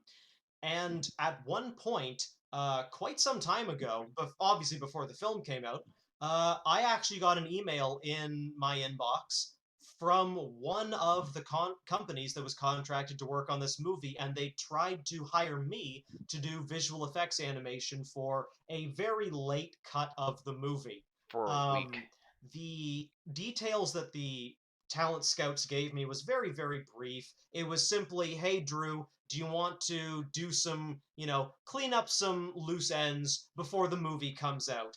And unfortunately, I had to turn down their offer because though that did sound like an exciting opportunity, I couldn't take such a short-term contract in light of the fact that at the time I still had like 6 months worth of final space to animate, and it seems like maybe that might have been for the best because one of my friends actually did work as a 2D effects artist on this movie.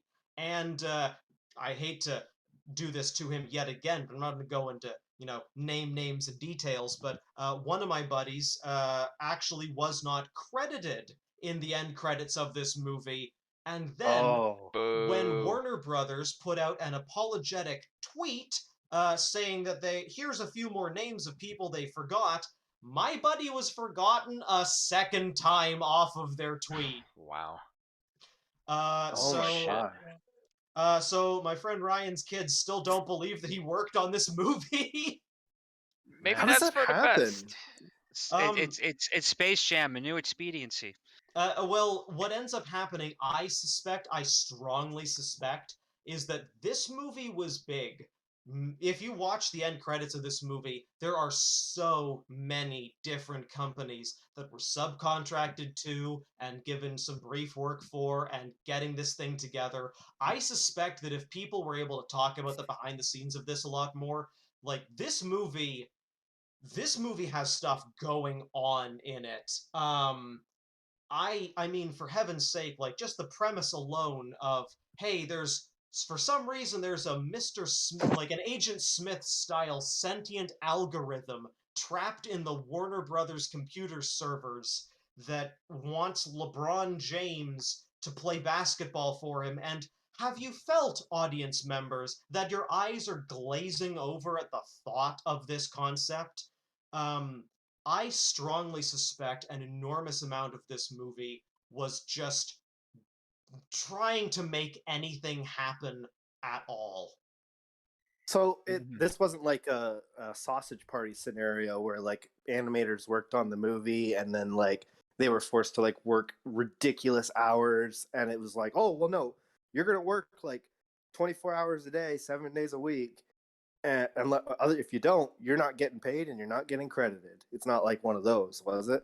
Well, I don't actually have any insights on that directly because I was never let in behind the scenes of that. I did not work on the film personally, and my there's sort of that ongoing thing where animators are very careful about what they say about who because it can follow you around. From what I'm aware, though, and what I would expect from my own industry, I wouldn't be surprised at all if there was some late hours in the studio trying to get this Yeah. thing done. And would anybody like to talk? We had a lot of fun talking about Lola Bunny from '96. Who wants to talk about horrifying CG 3D animated Lola from this season? Just real quick, Oh, I want God. to mention real quick. I did hear from a source that explains the rush job of the hand-drawn animation and why so many people were contracted at the last minute. I didn't want to say anything because it might make you feel bad a bit, Drew. So the source basically said all of the hand-drawn animated stuff was quite literally added in last minute. And it was added in last minute because of the angry response at all of the CGI in the first trailer. So supposedly the opening sequence of them going through like the Tooniverse and getting all of the game back together in the hand-drawn animated style was not originally hand-drawn animation. Apparently it was originally CGI animation, but the response was so bad that they just had to cobble up a bunch of animators from so many different studios at the last minute. That's probably why it was such a mess and probably why so many people didn't end up credited because they had like a week, literally a week to work on it and just No, get I that hate to whole Wow. say that. sequence I hate to done. say it, but You can feel it. I completely believe that. I absolutely can imagine that being like a last minute turnaround. because I follow a bunch of animators on Twitter, and yeah, you can see loads and loads of people, and I'm like, wait a minute, hang on. This is like supposed to be an A-list movie, and not to bash myself here or anything, but I have not got the most prestigious resume out Hey, there, you and worked they're on trying Final to tout Space, me. man.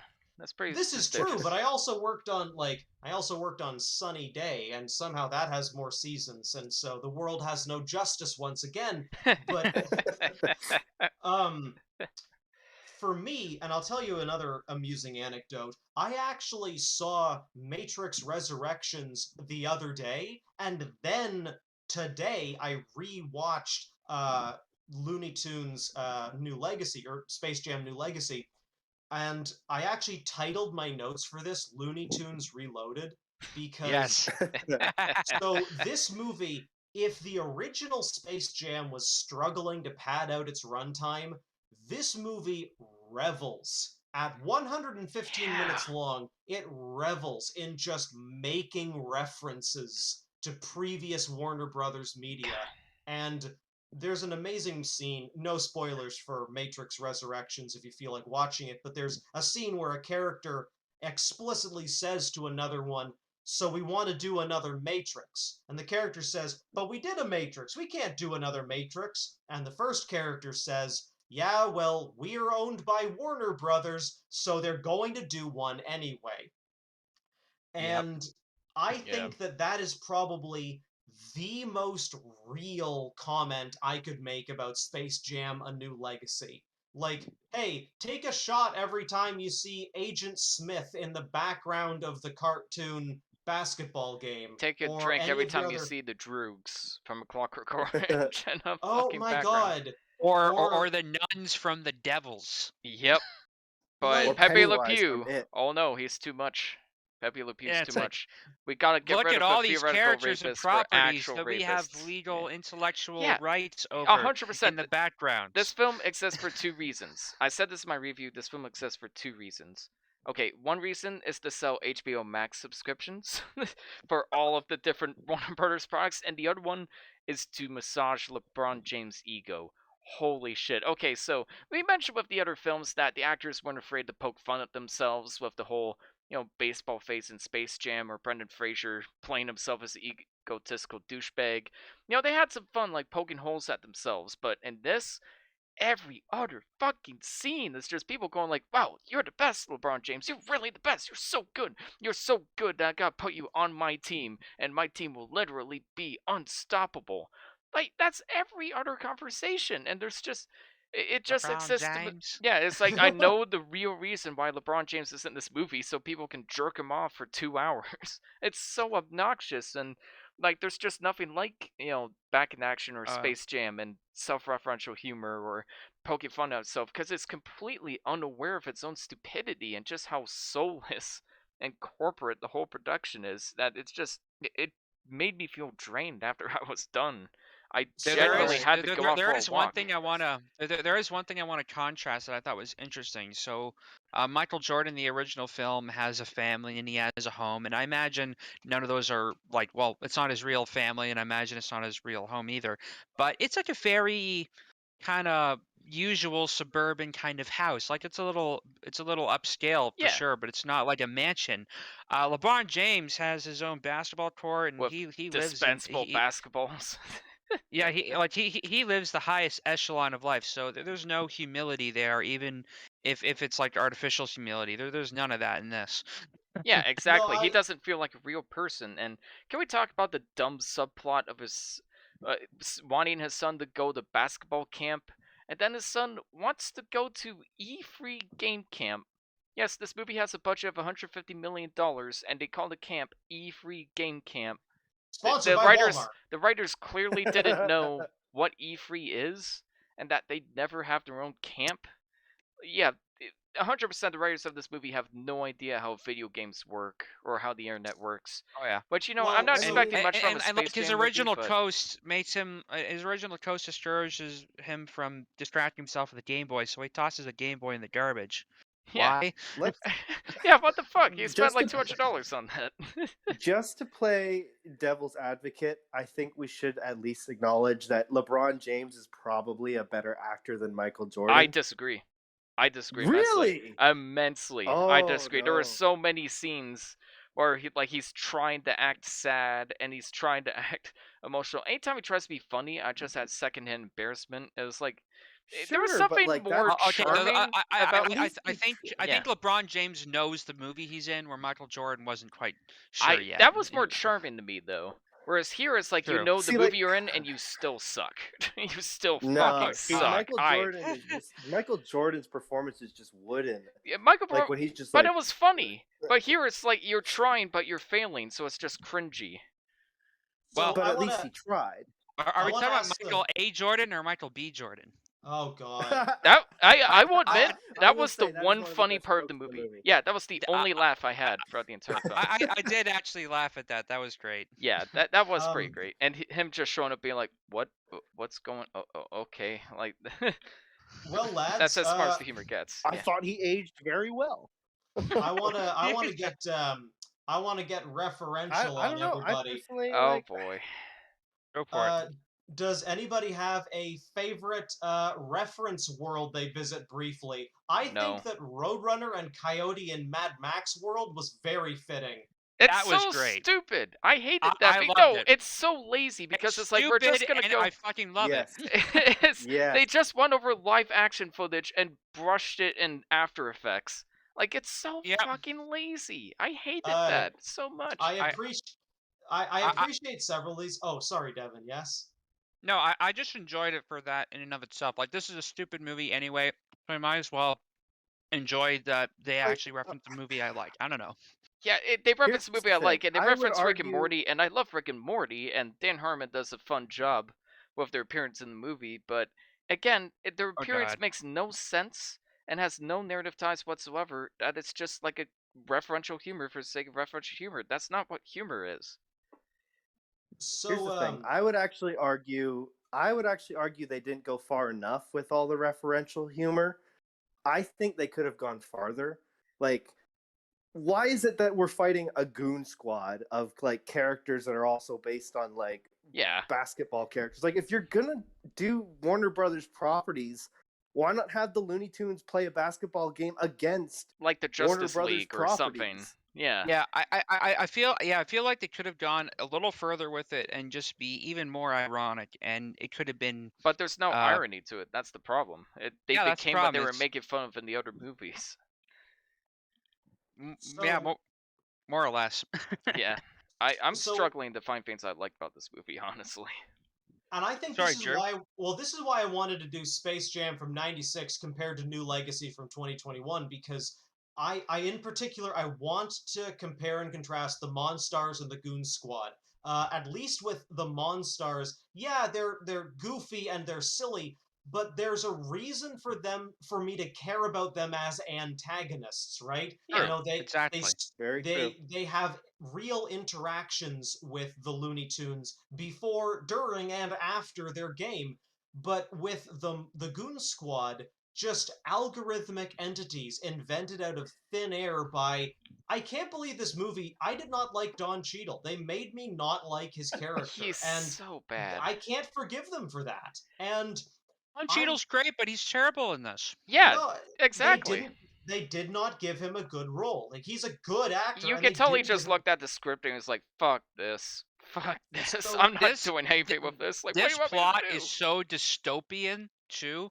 Like, Yeah, man, it's Oh like yeah, all like of these products coming together and all of these referential humor, and you get to see your favorites like and King Kong and Iron Giant and all of this visual it's like Don nonsense. Cheadle like kind of impersonates his dad at one point almost perfectly, and he says, "If you have a device with a camera, I can see you and I can hear you," and he just casually mentions that fact. Like we're that's like that. terrifying. It That is is terrifying. terrifying. This is genuinely terrifying. I want to take this movie more or less like one scene at a time because I have several There's so pages of much. notes for Yeah, this please nonsense. go ahead. So Lay it on thick. one of the first things I wrote down about this movie is I want to compare and contrast this against yet another movie I saw very recently from the same year.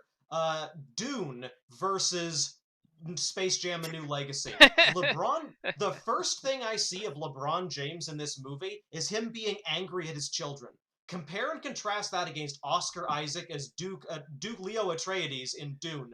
Like, one of my favorite moments in Dune is when Oscar Isaac is talking to his son and he says, his son says, I don't know if I'm ready to be the leader of this planet. And his father says something to the effect of, you've already done all you need to do.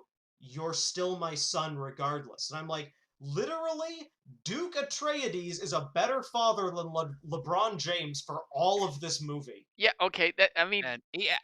I'm also so glad that Dune hadn't been released yet, and that there is no reference to it in this film. Thank God. Yeah, and also Thank God for that. Dune also had barely more budget than this. Like $150 million went to this movie, and it looks like shit. All of the Oh 3D God. designs are terrible, unfinished. They look like they were made in afternoon.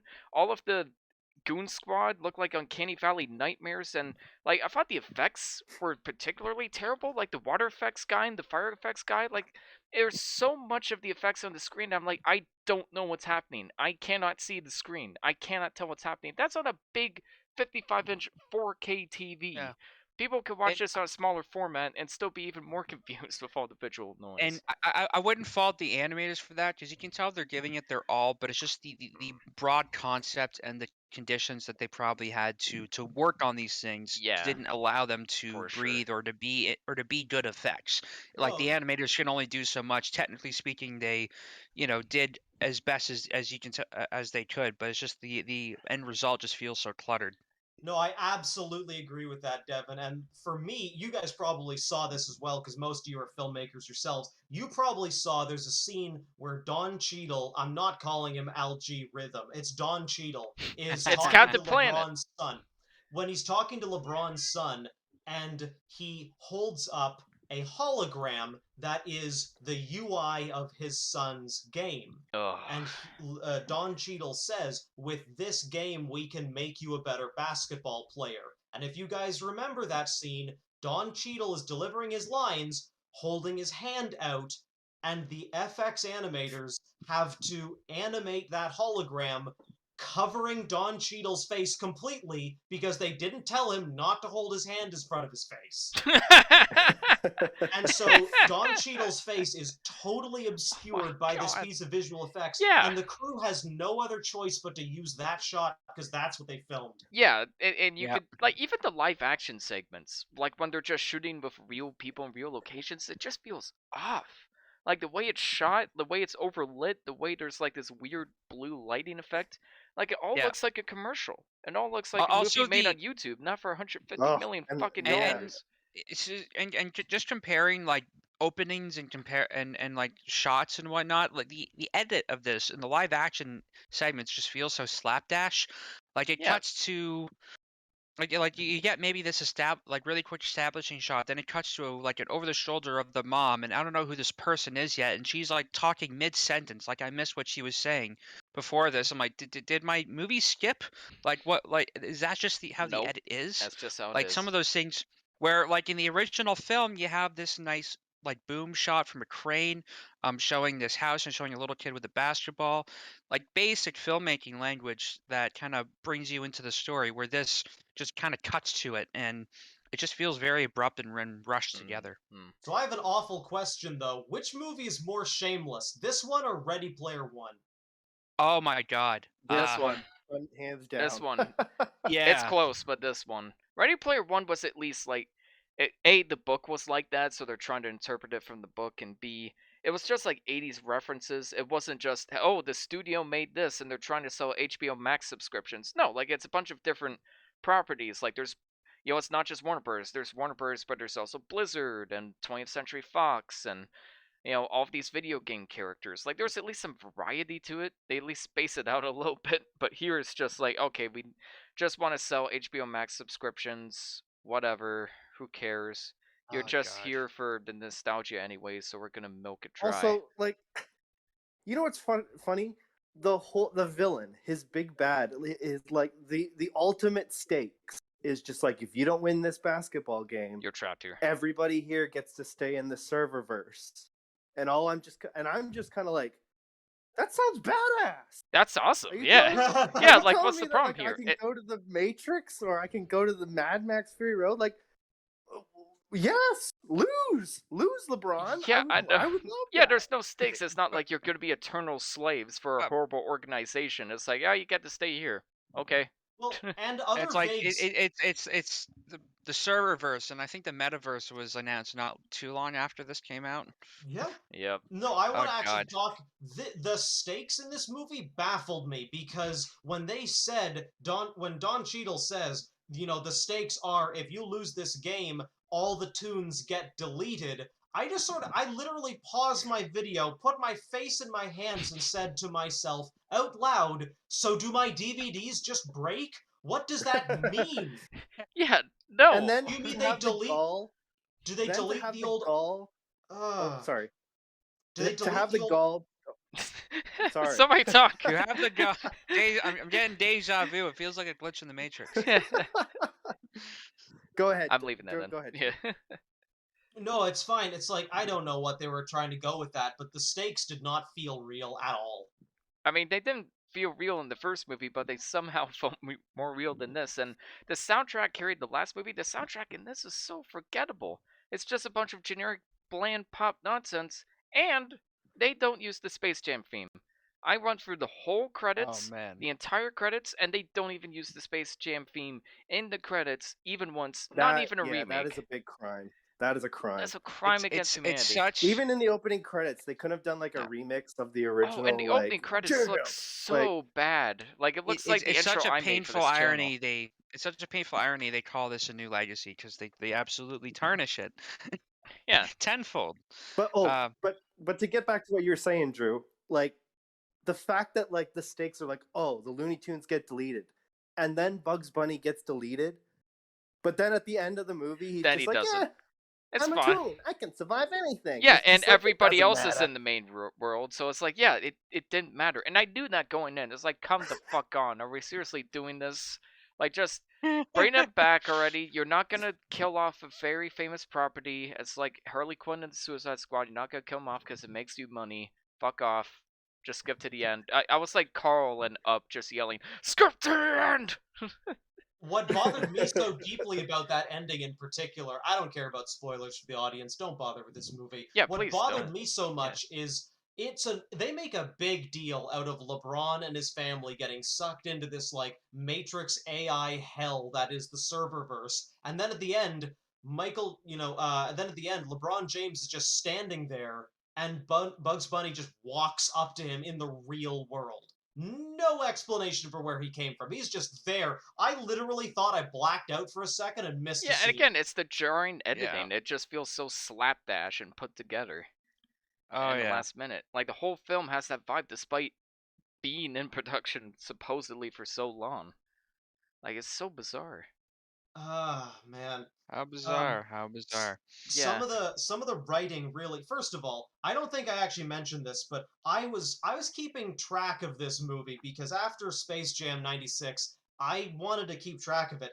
It takes a full 1 hour and 10 minutes until they even play basketball. And then the last 50 minutes or so is just them playing basketball. And it's so monotonous and repetitive. And you get to see Porky Pig rap for 5 minutes. And then the guy, just now just like, he's spitting straight fire. Guys, he's spitting The straight stutter fire. raps. Oh god. So that I want to talk about that scene though, because for me, that scene should have gone to Daffy. Daffy should have been the one to think he's so charismatic and good and intelligent, and then he does a rap, and the joke should have been what Daffy always does. He's full of his own ego, thinks he'll do amazing on the first try, Yeah, and then they fails utterly, laugh at and him and everyone laughs at boo him. at him. That's what should have happened. And honestly, they should have booed him for this. But they're like, no, that was amazing. You get 20 points. I'm like, what? No. Foul points. Yeah, Okay. negative points. There's something that was really jarring though. Was this I don't know. I watched this as a digital copy, so maybe they edited this in or something, but near the end when the Goon Squad is finally losing the game, Don Cheadle calls his team together and starts like trying to give them a really vicious pep talk. And there's a scene where he just like they just bleep him as if he's saying horrible curse words for like 3 straight seconds, and that Yeah. really jarred me. Like, Yeah. what the hell? It, Is it, that supposed to be him saying violent curse words in front of a minor? Yeah, and here's the thing, like, they don't even address that as a joke. Like, if you compare that to Scott Pilgrim when they did it, and Scott Pilgrim's like, how are you doing that with your mouth? Like, that would have made it so much better. Like, somebody just addressing, like, whoa, how'd you bleep out like that? But it's just, they do it once, it's never addressed again. It's like, okay, whatever. Oh, the We, humor in this film is garbage. it's Like so what? unfunny. Like Like, the only they time I did. chuckled was the I Michael Jordan can't. joke. They did. I can't touch this reference. Like, is that even still a thing? Like, Remember MC Hammer? no, can't touch this. Remember Yeah, Big Chungus? Big Chungus. Yeah, that's all it's the like, humor is. It's just remember this, remember that, remember this by Warner Brothers, kids. It's just a Memes. dystopian nightmare. We, Yeah, we, memes. we know what memes are, Yeah, especially the ones that reference Warner Brother things. LeBron James dabs, because that's not embarrassing to watch at all. Deb. I sincerely want to know though, guys, because I think that 3D animated Lola Bunny is the second worst looking model. I think that realistic human Granny is also very unsettling. Bugs But Bunny I looks like a nightmare. Like, he looks like a creepypasta. I actually think my favorite 3D rendition is Daffy Duck. Oh yeah, but I think you're comparing a pile of shit with a diamond inside of it with a pile of shit with corn inside. Like, it's not really much there. Always corn. I think that CG animated Daffy Duck at least gets the most expressive character acting, some of the most dynamic poses, and I still think they at least try and make him an ego-inflated team manager. Yeah, I think that was vaguely I think the fitting voice actors for like the animated characters, except for Zendaya, who kind of sucks. It kind of sounds like she doesn't know what she's doing. I think like the other animated characters, like the voice actors for them, I think they tried their best. Like, you could tell they were still passionate about their characters, but they just had nothing to work with in this movie. Well, especially since there's only like 3 voice actors doing the main Looney Tunes. Like, it's really not that big of a crew. I think. Yeah, I think like Eric Bauza and Jeff Bergman did the most of the voices. Yeah, but they do a good job, is what I'm saying. Like, I think they're totally they give it their 100%. all.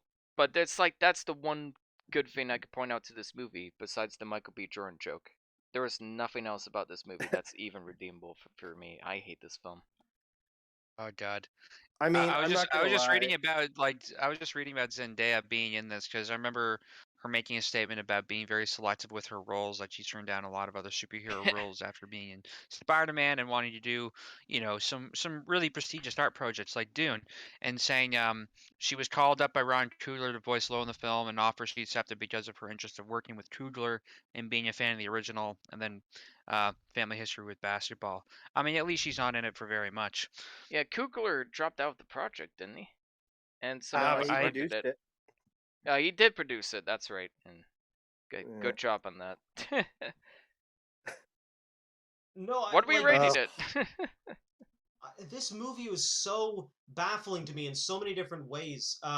Even thinking about how they get into their worlds, like in Space Jam '96, to get to Toon World, Michael Jordan just falls through a golf course into the core of the Earth, and I guess that means that the Looney Tunes live in the Earth's center, it's like canon. 20,000, journey to the center Hollow of the Earth. Earth. It's canon. Hollow Earth theory. It's real. It's legit. Yeah. Space Jam confirmed it. But now they live in the Serververse, which, as far as I can tell, is a single basement in the Warner Brothers studio lot.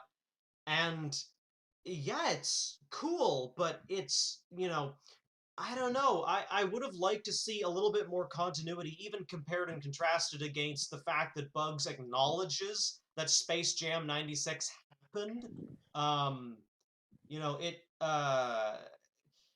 For me, I think that I actually had some of the most fun in this movie with Lola Bunny's animated segment where she's trying to become like a Wonder Woman Amazon warrior. Oh yeah. Yeah, I really that liked happened. the character animation, the compositing, the style, the comic book mimicry. Like that was very inventive. I enjoyed that. Whatever I don't know studio if I was in agree. charge of that, they actually really delivered something I fun to I watch. think they I did like their that. I best, did like but that bit. I think the hand-drawn animation kind of looks terrible too. But I wouldn't blame the animators for that whatsoever, because if the theory about them working for a week is true, then what else were they supposed to do? Well, and quite frankly, the big problem is there's a lot of demands with very little time to do things. Mm-hmm. Loads of people like to think that because a movie is its own self-contained thing, that you can just take an infinite amount of time. But the sad fact is, studios and investors and executives demand results on time. You just because you're a movie doesn't mean that you'll get forever. And in fact, getting extensions on your movie can sometimes even be worse than a television show because films have so much money wrapped up in them. So to see something fun like that, like again, it's I would argue that this one has some of the patchiest animation. Some of it clearly has more love put into it than others, and I'm not blaming the animators for that. No, me There's neither. clearly some time crunch that had to go into this. Hmm. Even the I, audio I did sounds notice off that in like the some of the hand-drawn mouth animation. sync was off. Yeah, like LeBron James looked like it sounded like he recorded from his mansion or something. He didn't sound like he was in a studio. Like he could have sounded like this. Hmm.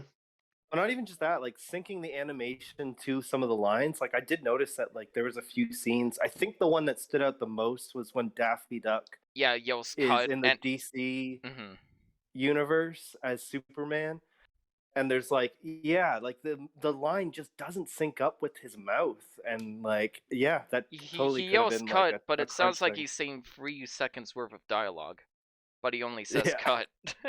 They could have redubbed it after the fact too. Like maybe the line was different, and with animation, you're supposed to record the lines first, then animation to sync up. But they might have changed some things as they tried to redub the line in a way that looks like it kind of works. I mean, I've even noticed The other that with thing too, some of the original film. well, the other thing too is the shadow effects, like the shading and stuff on the characters. It's so Not flat. as good as the last two movies that we saw. No, not even remotely. Oh yeah, I think Back in Action had the best shading of all Oh, of them. yeah, Yeah. Back in Action just had the best animation, period, out of all of them, which is funny to say that a film that came out 17, 16 years before Space Jam New Legacy somehow has way better animation at a way lower budget. And it's all to show that it doesn't really matter the technology, but it's the people that you hire and the Yeah, amount of time and care and you how you use it. and allow them to have in order to create these things. Like it's Mhm. if you treat your animators well and you give them an adequate amount of time to work on projects, they will do amazing work. Yeah. Exactly. I completely agree. Yeah, what would you Um, guys give this? well, Uh, there's one last yeah, thing I want to sorry, mention. go on. It's about the writing itself. Because we've talked a lot about the visuals of this film and some of the confusing editing choices and the sometimes inconsistent animation. But I want to talk a bit about the writing, and in particular, one of the moments that made me physically slam my fist on my keyboard. Well, no, not literally, but what made me very aggressively tap the space bar to pause this movie was was the absolute dud of an emotional payoff at the end of this movie when Lola Bunny and LeBron say, have a conversation where they're losing their basketball game, and LeBron says, "Come on, guys, what are you doing?" And Lola Bunny says very bashfully, "We've been trying to be like you." And I paused the film and I shouted to God. myself, "No, you have not. You have been toons this whole time. Not once have you attempted to play basketball like sane people." And ironically, being insane and ignoring all possible rules is what wins the game, like it did in the previous one. Yeah, it's just the This same has structure as nothing. the previous movie. Like they start out getting crushed by the bad guys, they act more like toon characters. In the second act, towards the end, there's a deal that the characters throw in to make the game more interesting, and then LeBron James scores at the last minute just like Michael Jordan does. Like, alright with the same fucking nonsense. But Actually, you could take that even further. Like the film starts, both films start with a flashback to Yeah, the basketball it opens players with a montage past and the opening titles, which looks like montage. shit in this version. They meet the Looney Tunes. They have to you could make the argument that this is basically the same movie, just copy pasted. I absolutely agree. And a huge thing that I kept thinking to myself, I honestly kept thinking to myself, is why is LeBron doing this? If I was a father and my son was technically actually kidnapped and he was right there, no force on earth would stop me from walking over, grabbing my son by the shoulders, and saying, something is horribly wrong here. We're leaving right now. Yeah. Nah, that makes sense. But the fact that he just sort of says, "Fine, I'll play basketball at these absurd, stakes."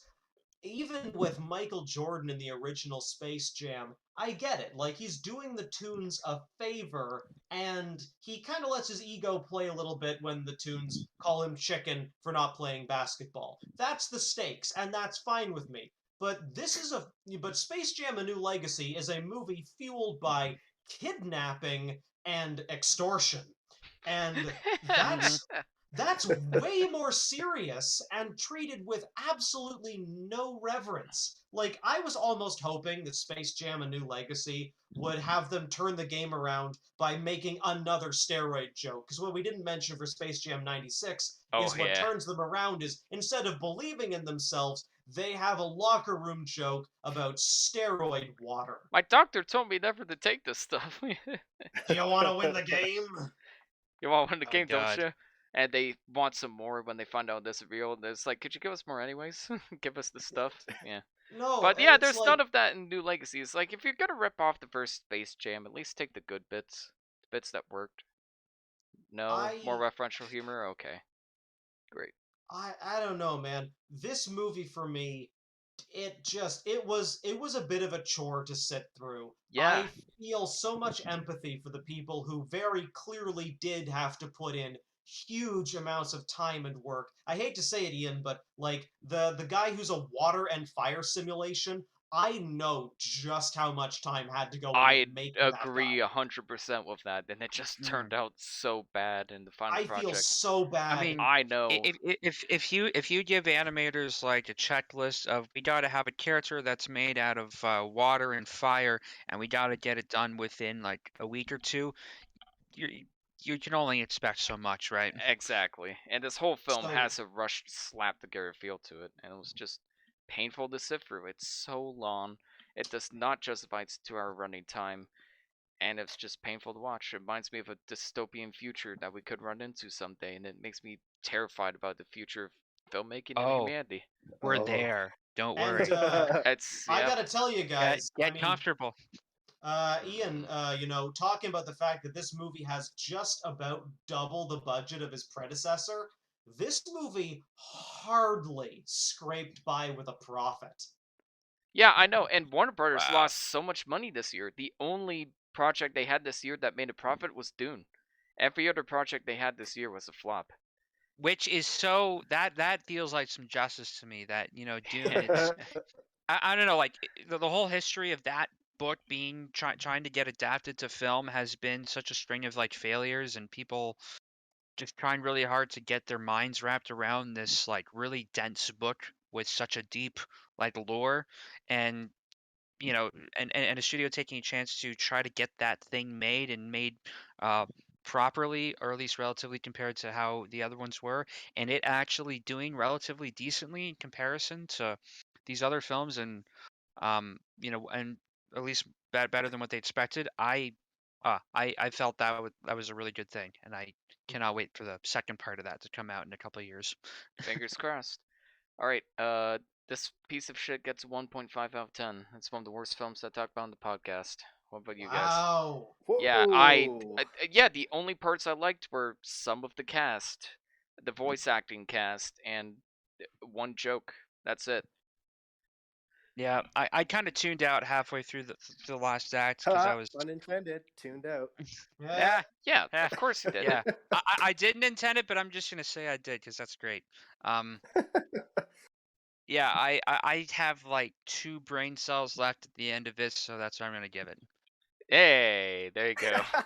What about you, Drew? Which is a modicum more generous than your rating, but yeah. Oh, yeah, Drew. Perhaps I'm being far too generous here. Perhaps I'm not. I'm gonna give this movie, for me, this one gets a 3.5 out of 10. Eh, I did appreciate for what it was, and there's very little of what's there. My heart goes out to all of the very hardworking people who clearly wanted this to be a success. Because I can see loads of parts of this movie where the corners weren't cut. When Bugs dies and his soul becomes this giant explosion of sparkle effects, you didn't have to draw that many sparkles. I've had to draw effects that are full of sparkles. I know how much time that takes. That was effort right there.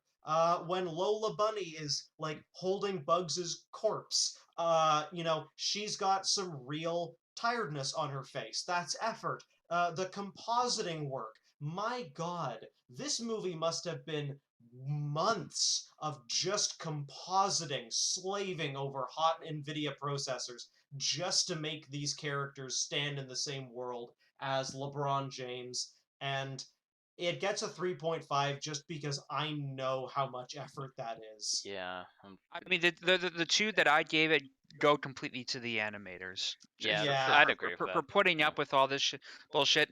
And actually, I had a very similar point. I don't know if anybody remembers Valerian. It was Yes, I do. yeah. I think that film, regardless how awfully it did, and it just wasn't as great as it could have been. I think it's a great portfolio piece for any of the animators that worked on it, because there was a lot of great work that was done that unfortunately is just kind of there in the background. It doesn't have anything to do with the main plot. And there's so many more interesting stories that could have come out of that, property. But props to all the animators that worked on it. I think, this film, as much of a dumpster fire as it is a great piece for any animator's portfolio to say, look at the shit I've had to deal with and hire me, please. This is true. I would have Yeah. given this movie a 4 out of 10, but they made Bugs say, "What's up, Dom?" And that takes a 0.5 off my score right there. What about you, My Ted? Tad. Tad, sorry, um, Tad. Get this his name right, god damn it. I'm sorry, this, Chad, this Tad, is whatever. this is not a good movie. It's definitely the worst that we've seen. I have a hard time giving it anything below a 2 just because of the animation, and there are some really, really, really minor things in it that I liked. I mean, I'm gonna be completely selfish here.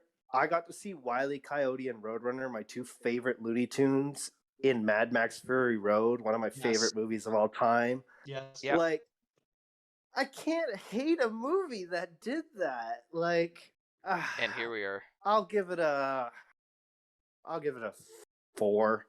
Oh, highest rating of the I bunch. mean, There you I've go. seen some pretty bad shit in my time. Like, I've seen I Neil mean, Breen movies. Like, those are Those one. are so much more fun, though. when you're scraping the bottom of the barrel and you get a nice tasty piece of Wile E. Coyote and Mad Max, you should appreciate it for what it is. Yes. Sure. You- Great. you- Uh, the just ignore all the splinters that are in that piece.